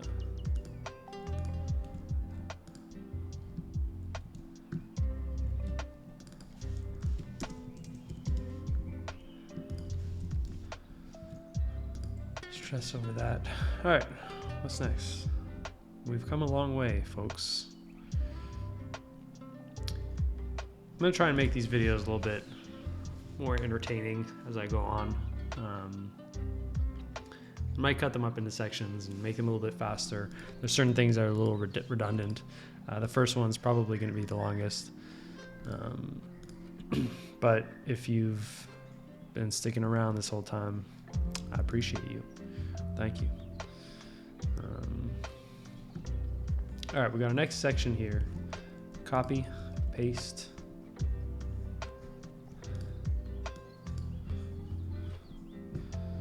Different section color. Flip, start.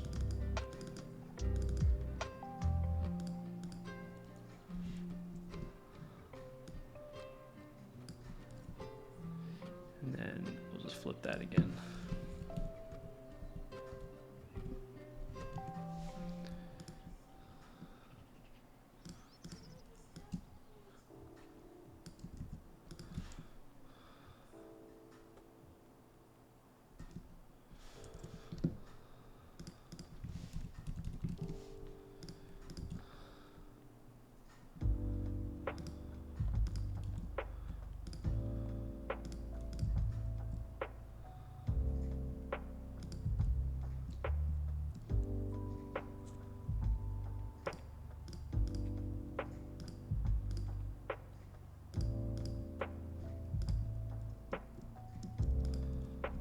I think my keystroke stopped working for some reason.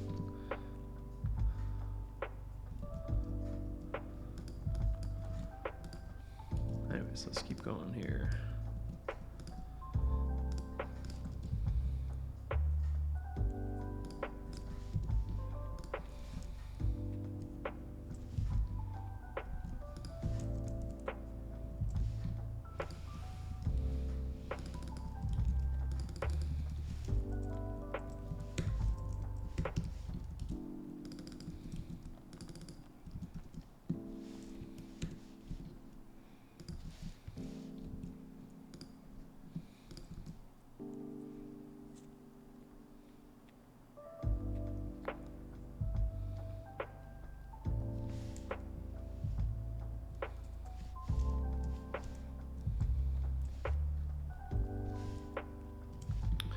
Nice, this is looking good. All right, not a whole lot left here.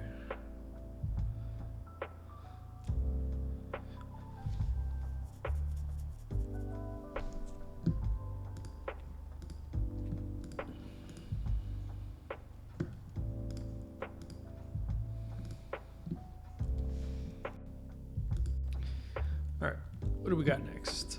So let's create another section here. Again, we're gonna just copy it over. Actually, I'm gonna copy this one.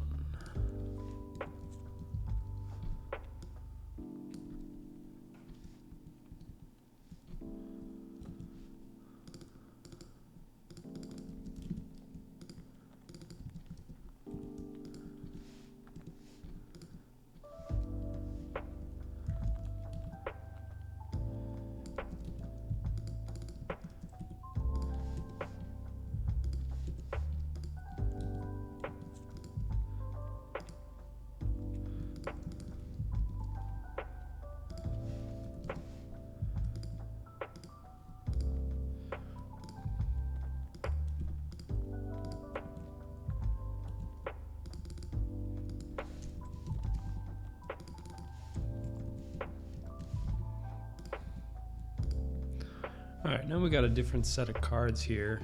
So I'll call these integration cards. So They do carry some similar properties to these guys, but not a whole lot actually, just the background. So, where all things begin, start with a frame.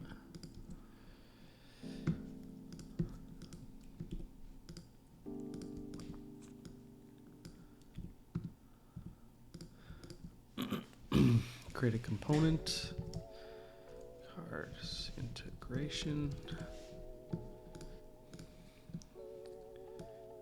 add some radius. So these are all pretty similar. They've got logos, titles, subtitles, images. So I'll start with the title.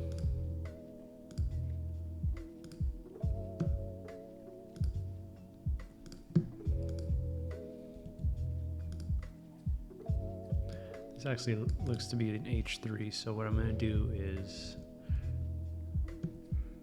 current H3, which we've got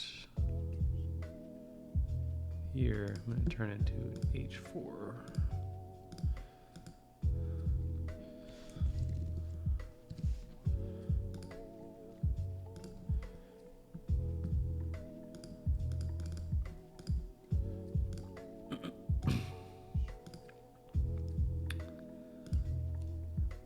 Actually going to delete this heading 3 and then duplicate heading 2.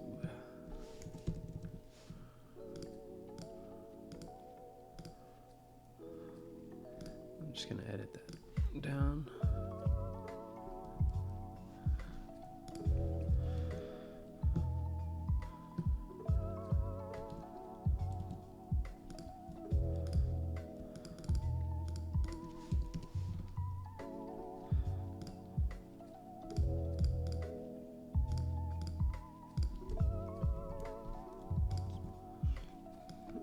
Subtitle.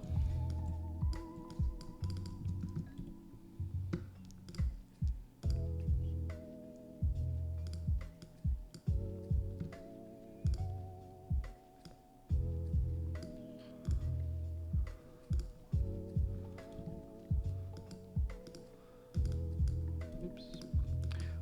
I've got an image on the right, so I'm going to group these together, paste in an image, and then add a layout with horizontal direction.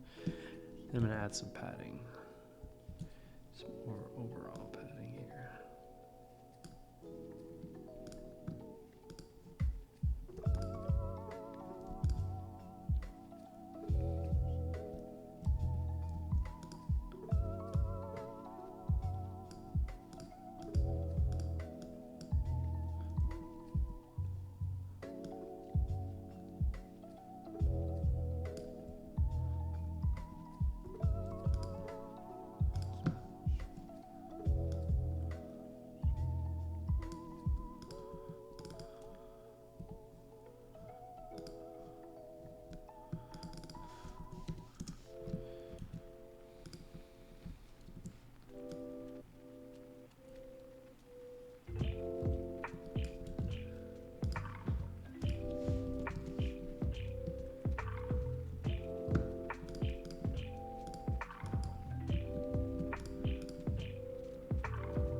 I actually prefer this without the background here, but maybe I'll add a shadow with these colors.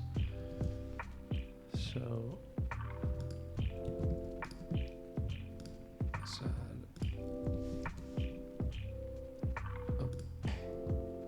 we'll add a regular box shadow with a wide spread and maybe tone that down a little bit to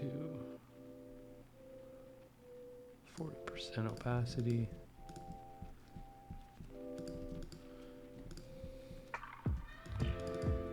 Not sure if I like that, but let's tone it down a bit more.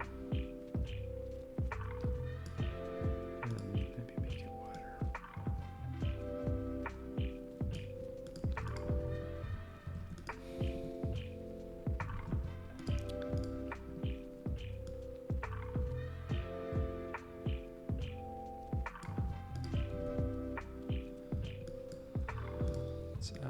logos.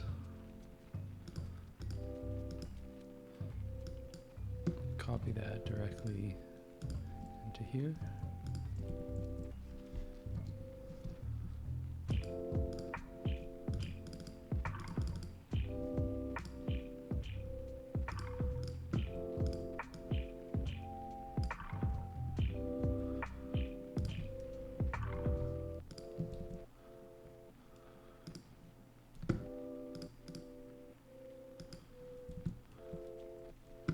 I'm going to wrap this in a horizontal stack.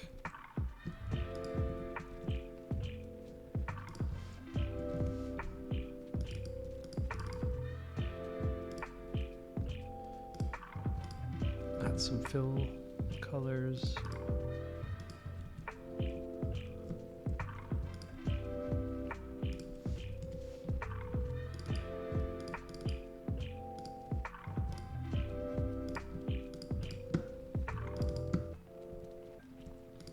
I'm going to increase the gap a little bit. I'm actually going to up this. Pretty sure that's a little bit bigger than the paragraph text.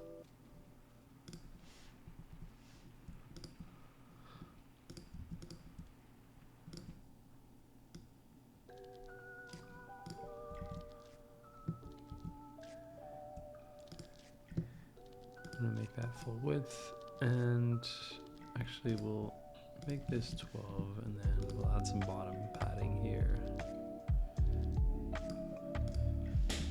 I think they have a little divider, so we'll add that. Make that 1 by 40, and then white with 12% opacity. And we'll increase the spacing a little bit.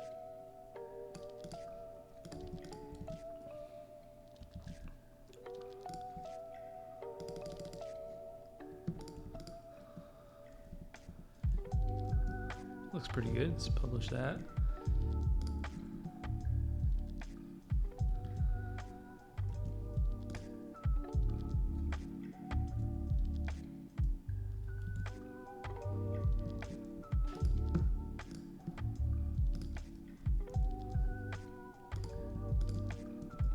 Group these together, make that full width, decrease spacing there, but then increase spacing here.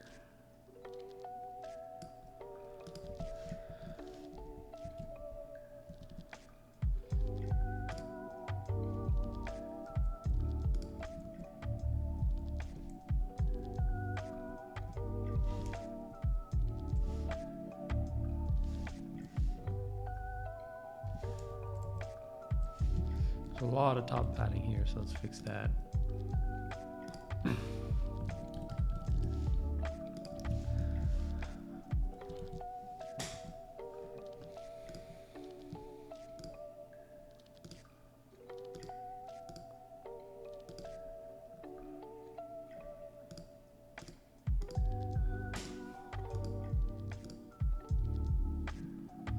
Using a different color for this gray here, so I'm gonna update that.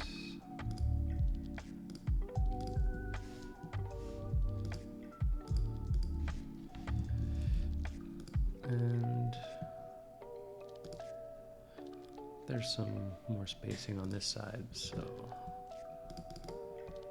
I'll add more padding to the left side.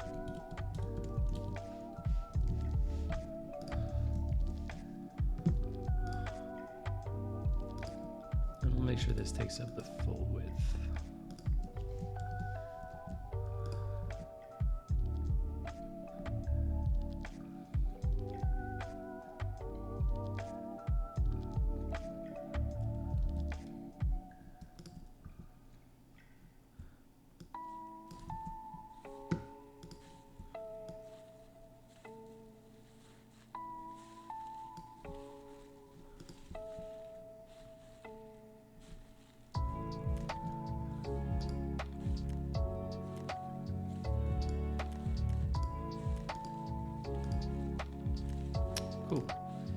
So let's add some variants.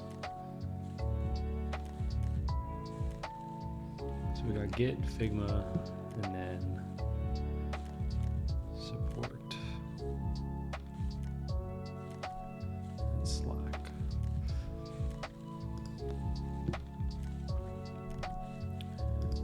So double click into that component. We're going to call this Git. I'm going to add a variant.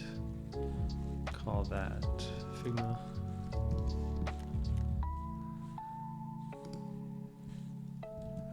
Copy this.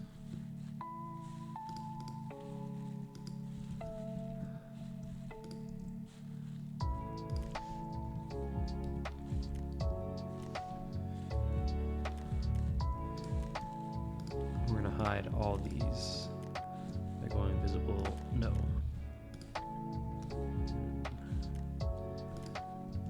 And we're just going to take this text.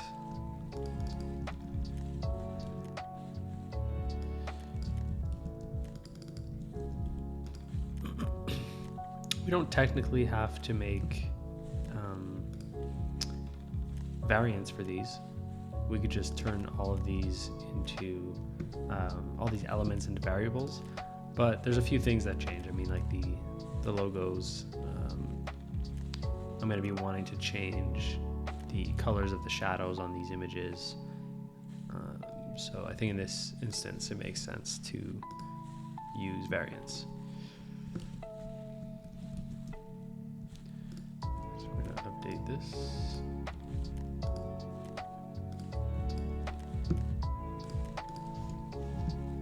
And we're going to add a radius to these images. On this default one, I'm going to add a radius, and then as you can see, if I apply excuse me, radius on the primary image here, it'll apply to this one also, as you can see.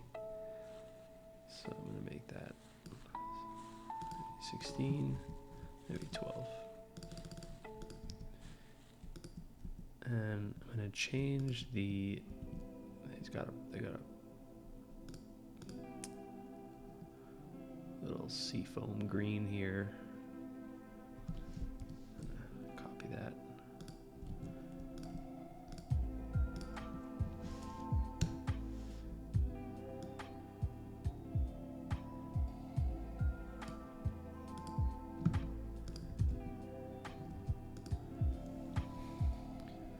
Looks pretty good.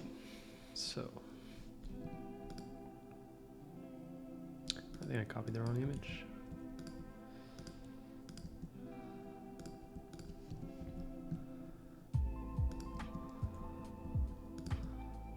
So we got Figma. Now we'll add a support one or ticket.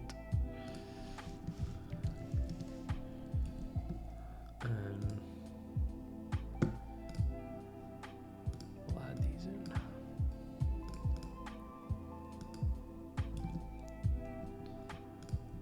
We'll actually show these spacers because we're going to use them, and we're going to hide the Figma.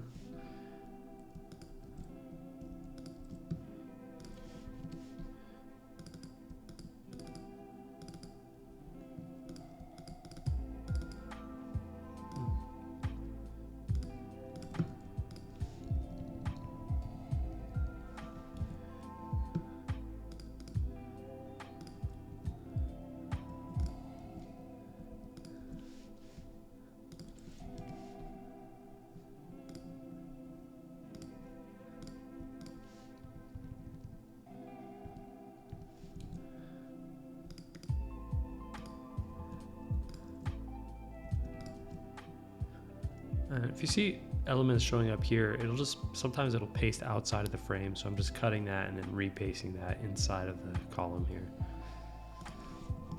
It's usually faster than moving, dragging.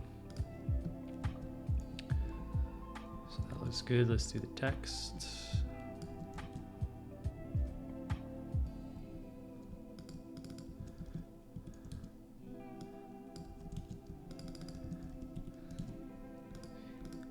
Image.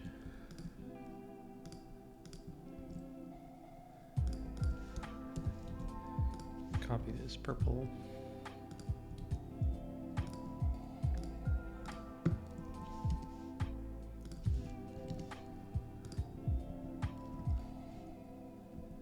And we're also just gonna, I'm just gonna add a subtle white border to these.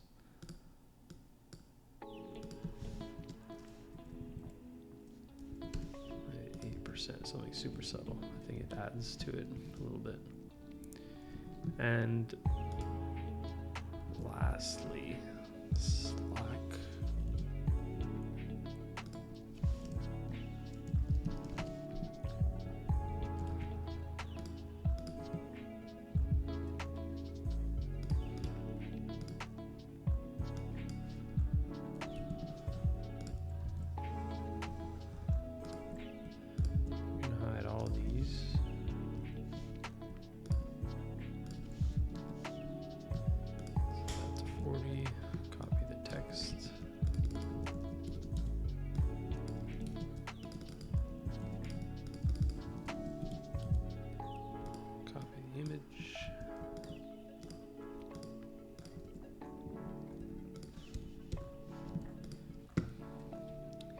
Gonna resize this one.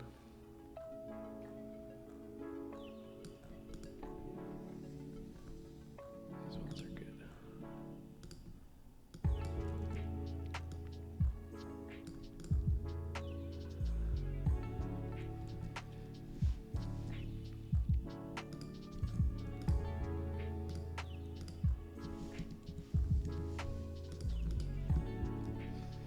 And we're just going to copy this 3 times.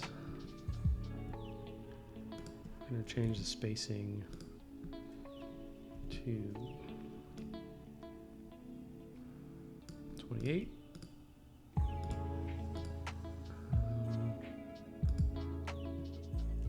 Actually, I'm just going to group these cards together.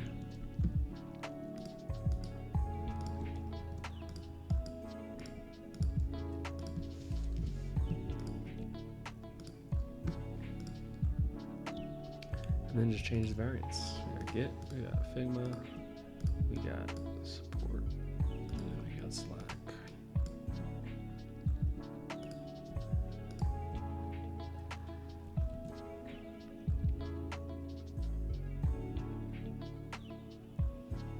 The width is actually all the same on these images. So what I'm going to do is this, we got 553. I'm going to reset the override on these images.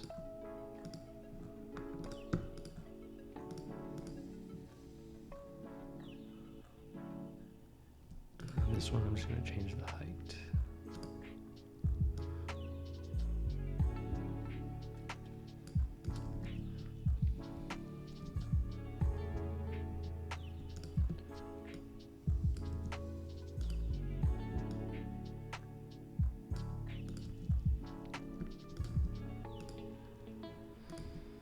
There we go. Let's publish that.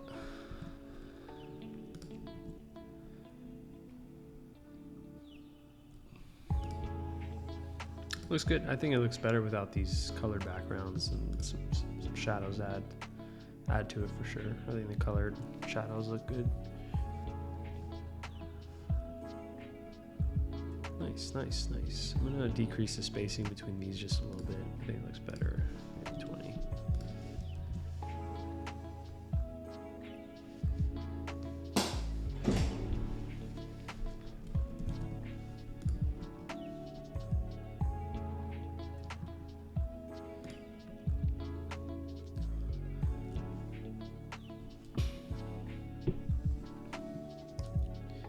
And for these, I'm going to, I guess these can be variants. Logo, and then let's see how that would work. So we'll just call this mini. We're gonna hide the image. We're gonna change this to row, and then actually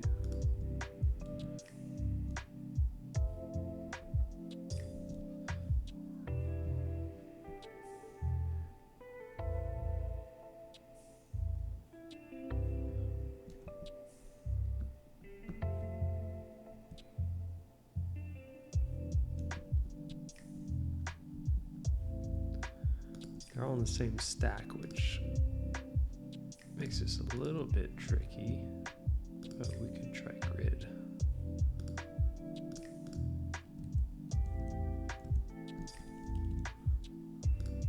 No, you know what? We'll just make this another component. So we'll copy this one. We'll right click detach instance, and we'll just make it right here. We're gonna separate that. Get rid of all these guys. I'm gonna group these together.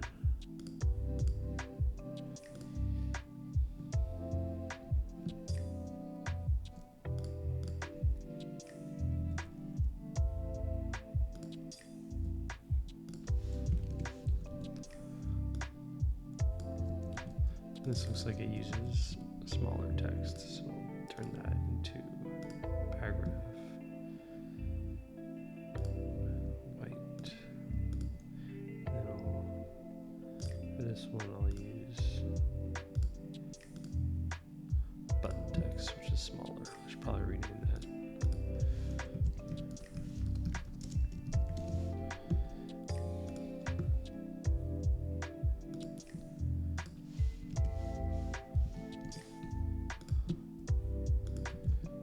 Bring this image over.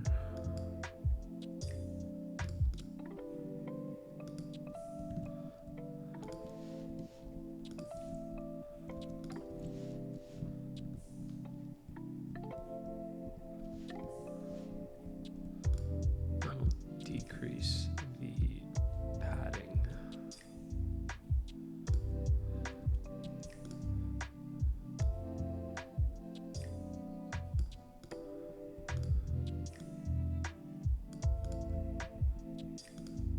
And the spacing.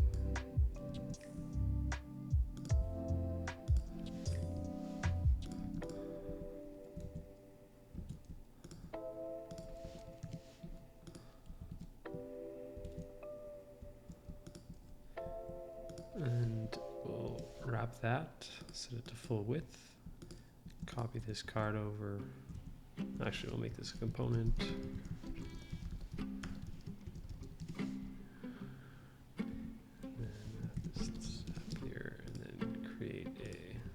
Variant.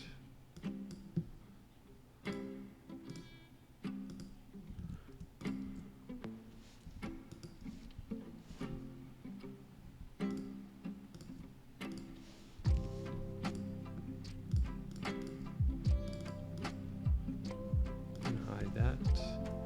Copy the text.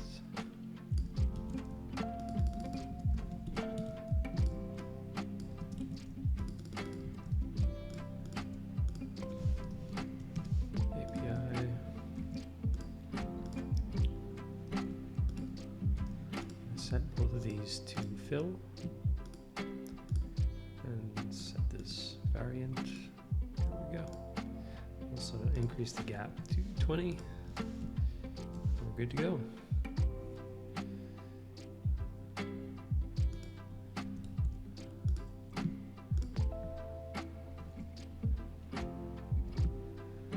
So I'm going to make this text a little bit smaller. Smaller here, and then gray text underneath.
All right, let's see what we got. That looks better.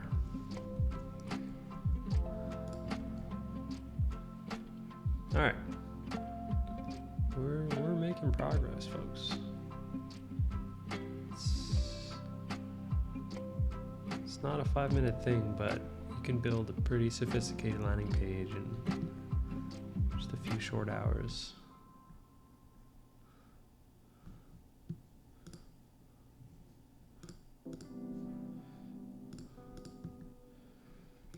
All right, next section, we got some testimonials. And these are going to be components for sure.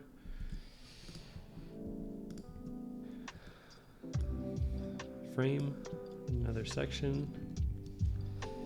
Fill, charcoal. We're going to add a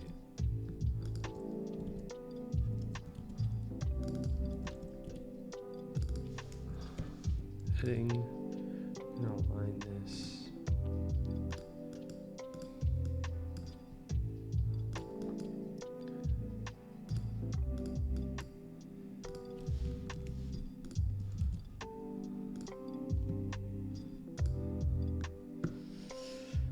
So let's get started here. Frame. We're going to copy a component here because these have similar features to these guys. So we're just going to copy that component, drop it in here. We're going to detach the instance, and then we're going to paste in that avatar.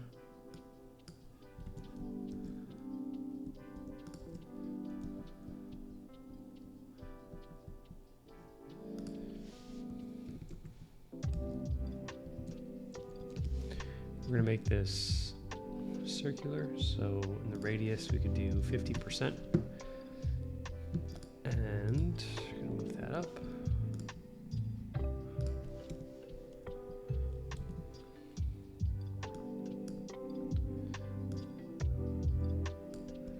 Just copy all this.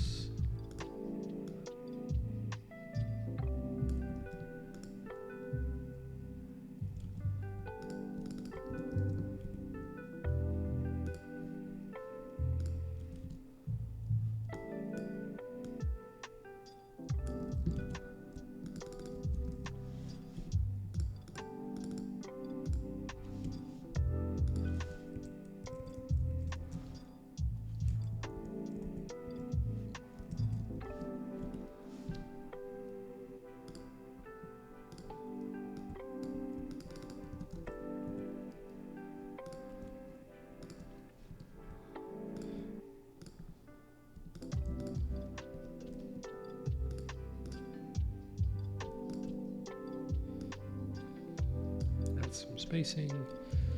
Let's see. Name is white, everything's white. Handle is gray. Date is gray. And these would ideally have to be different elements. So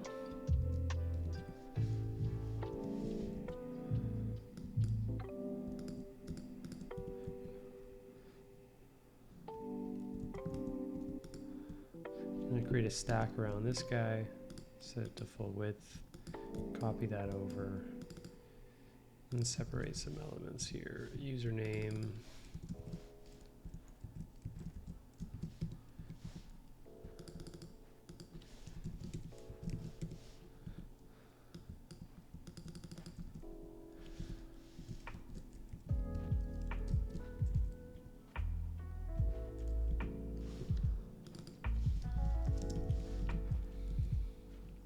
So the reason I'm separating everything is because these are going to be variables in the component, so you can easily change that within the Framer UI instead of having to go in and modify each component. That way, if we make change to one element, it'll apply on all the cards. So name is good. This is good. This is going to be white. Name is going to be white. I'll make these cards same width here, say 360.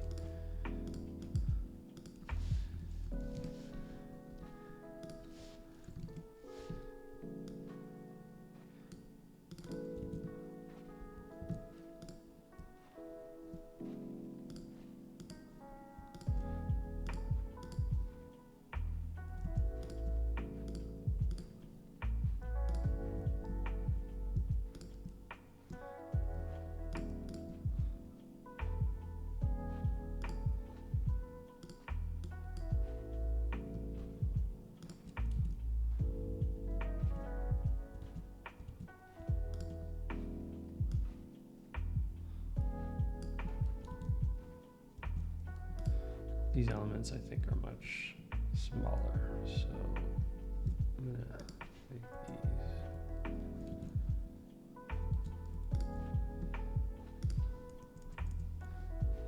Let's see if we have a style for that. Let's duplicate this and we'll do paragraph, smallest.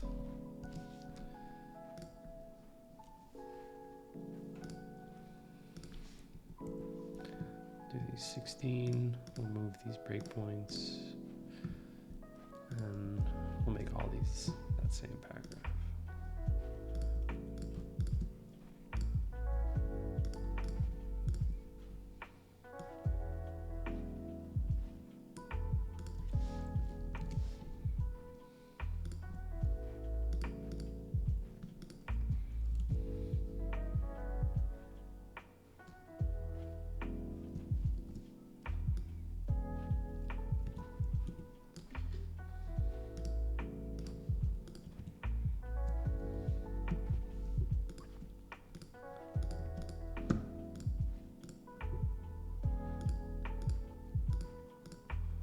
So let's turn this into a, you guessed it, component. Do card Testomial.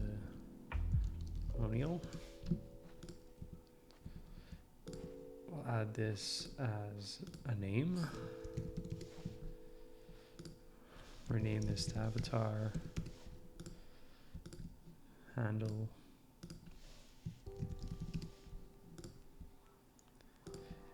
Date.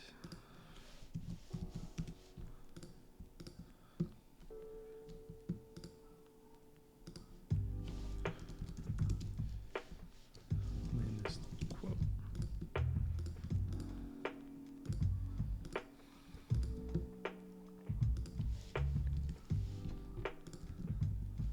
So let's turn this into a grid. We got 3 columns.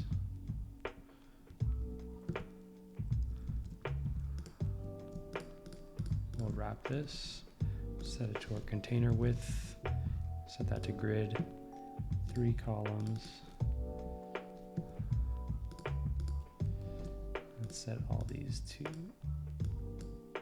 oops.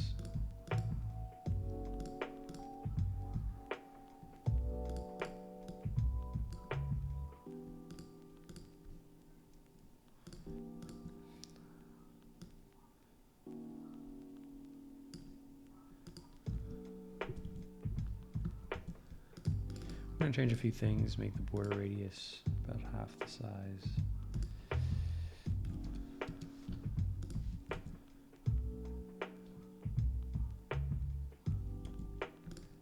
Decrease the padding a little bit.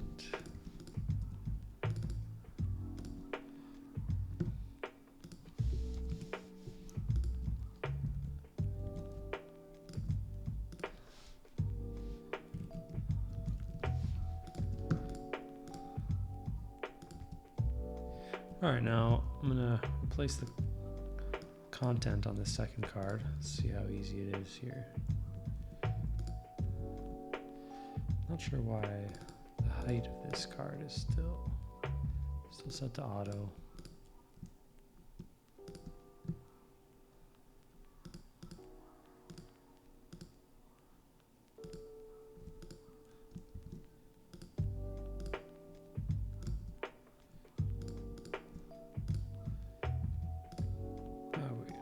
Fit content, there we go. So you can see all the variables here. So I'm gonna click avatar and change that.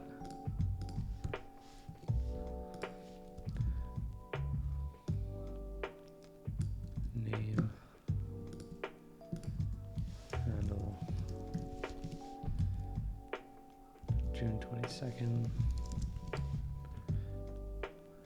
Copy his testimonial here.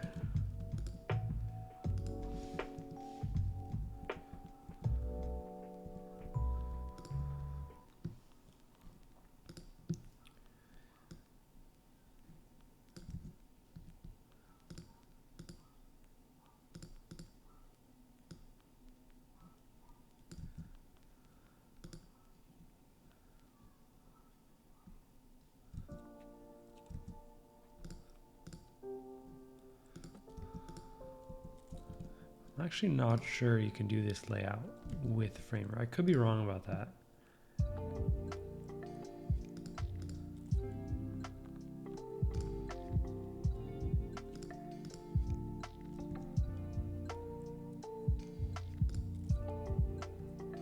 So for now, what we're going to do is just have these elements take up the full height.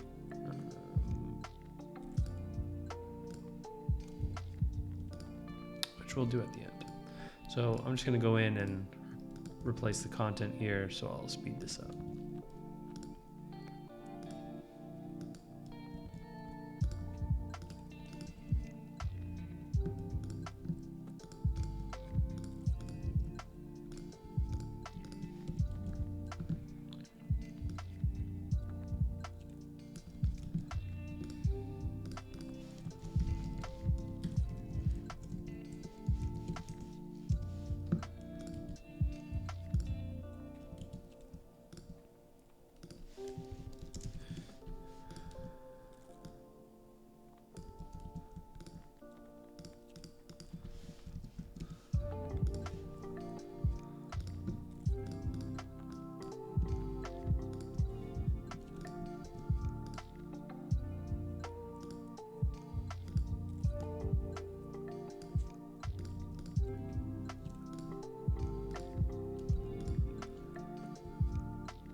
Okay, so all the content is in, but since we can't exactly set the heights to auto in the same way that this grid can, I'm just going to change this to use stacks instead of grids. So instead I'm going to remove the grid. I'm going to group a few of these together. So I'm going to stack these guys, and these guys. And on the parent frame, I'm going to create a stack. Just going to call that center, gap of 20.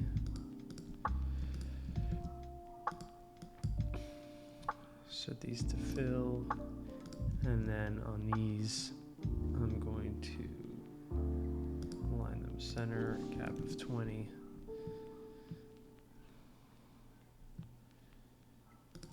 Just like that. So let's see how that looks.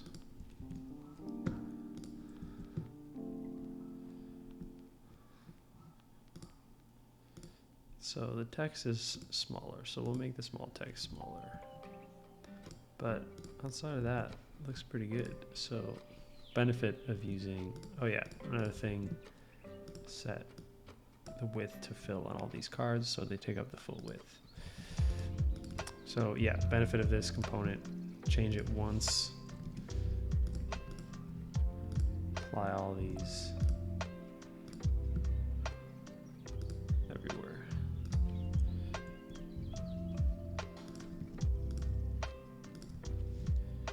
And we're gonna make the gap between these a little bit smaller.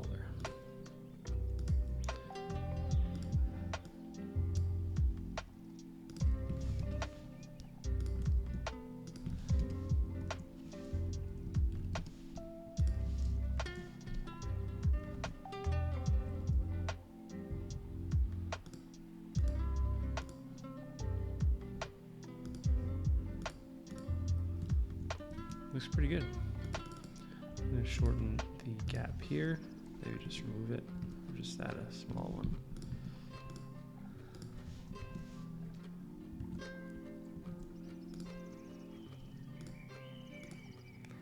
Nice.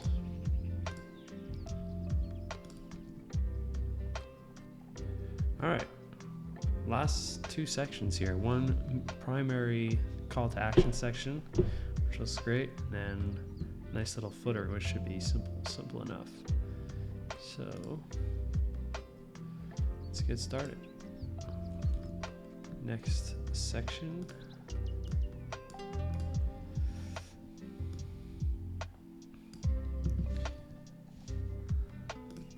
Background color. I'm going to copy this logo.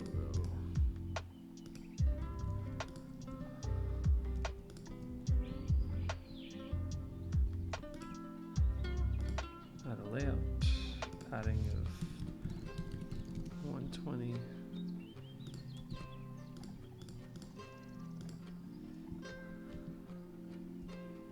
Oops.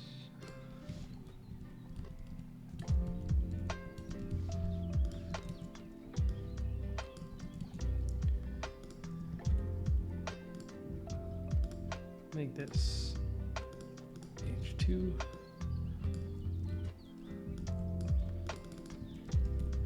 Make this paragraph, or we'll do H3.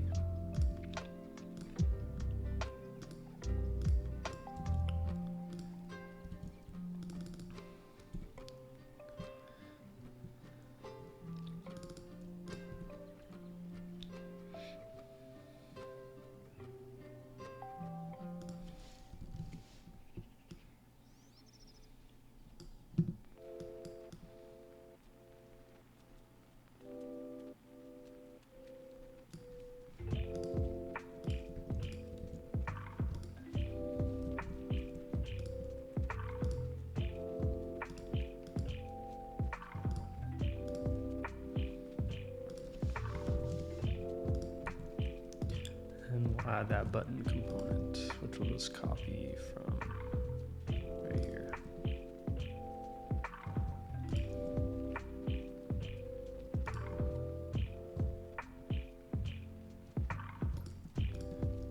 these together.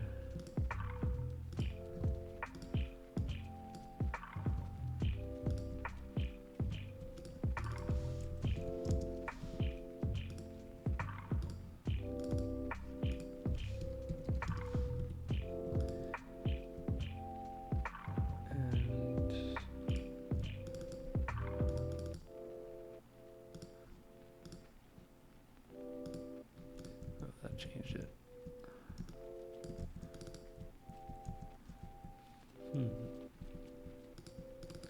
I'll just add a line break for now.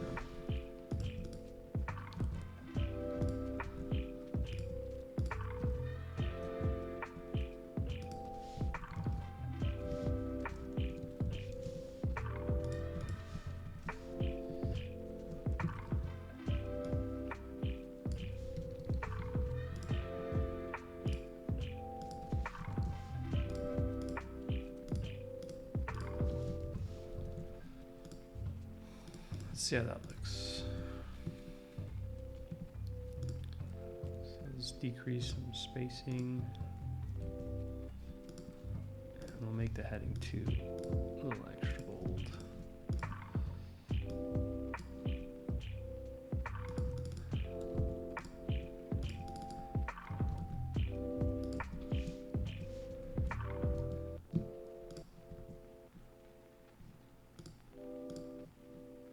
Nice.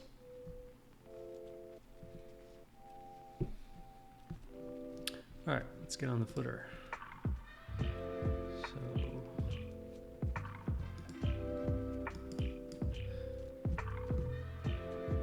I'm actually just going to reuse this logo component here. So we'll do that. And we'll find that in the assets logo, drop that in there.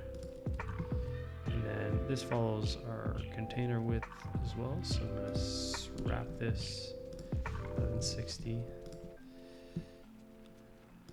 layout.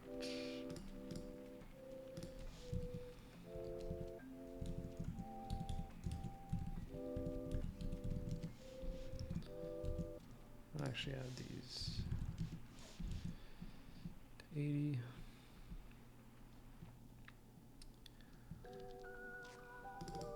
Some titles and some columns. Let's see.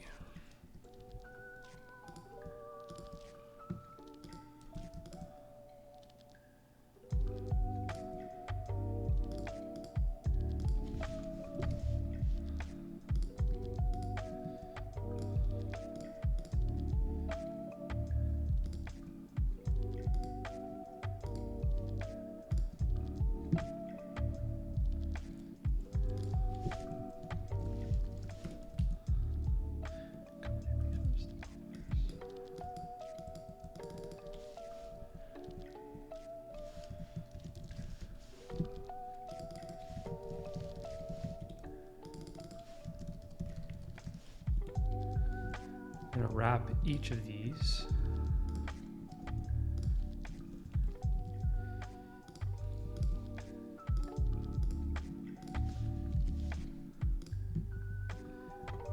I'm going to make these titles into small paragraphs, make them white.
turn these rows, wrap those in a column so I can go to this parent and have it set to space between.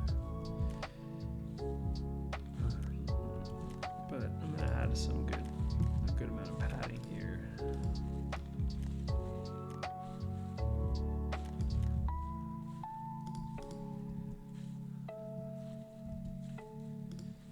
And then I'm gonna add these social links.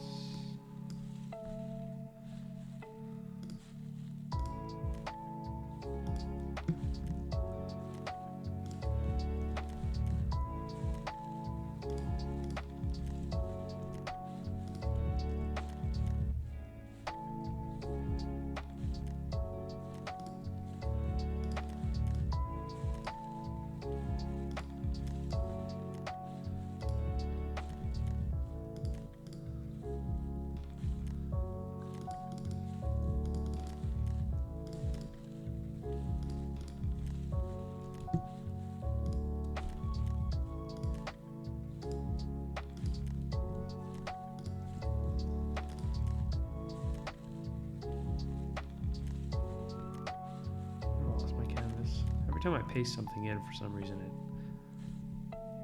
shoots me down by 10,000 pixels.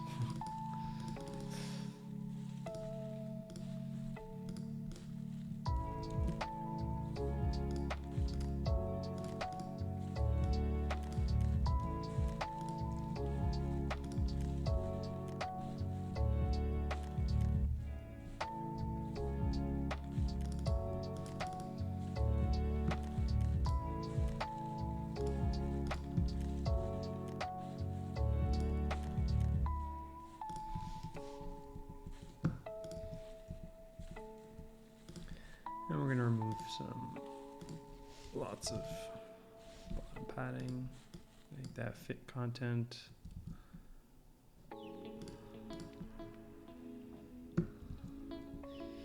And normally what I would do is set all of these into footer link components, and actually the whole footer should be a component because that's an element that you reuse on multiple pages. So I'll just turn that to a component real quick, so that if I ever need to make changes, it'll apply on all pages.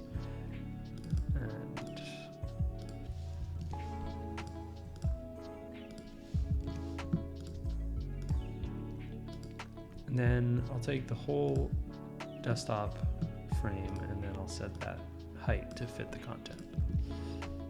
There we go. That looks pretty good, guys. We've come a long way here. We've got this nav bar, fixed nav bar with a nice background blur. Got a nice hero section with an animation. I don't know if they have any other animations when you on scroll. Doesn't look like it because they optimize for speed, which is in line with their product. But they do have a little fade-in animation with this, which looks nice, which I could add. But let's see how all that looks right now. So looks good.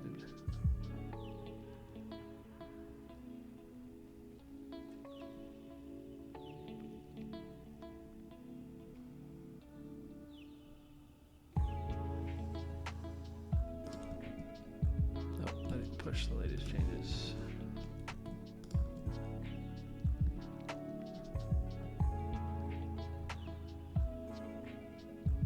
Looks great, guys. We did it. We've recreated linear landing page in Framer in, I don't know, just about 2 hours, maybe less. And there's a lot more to get into here.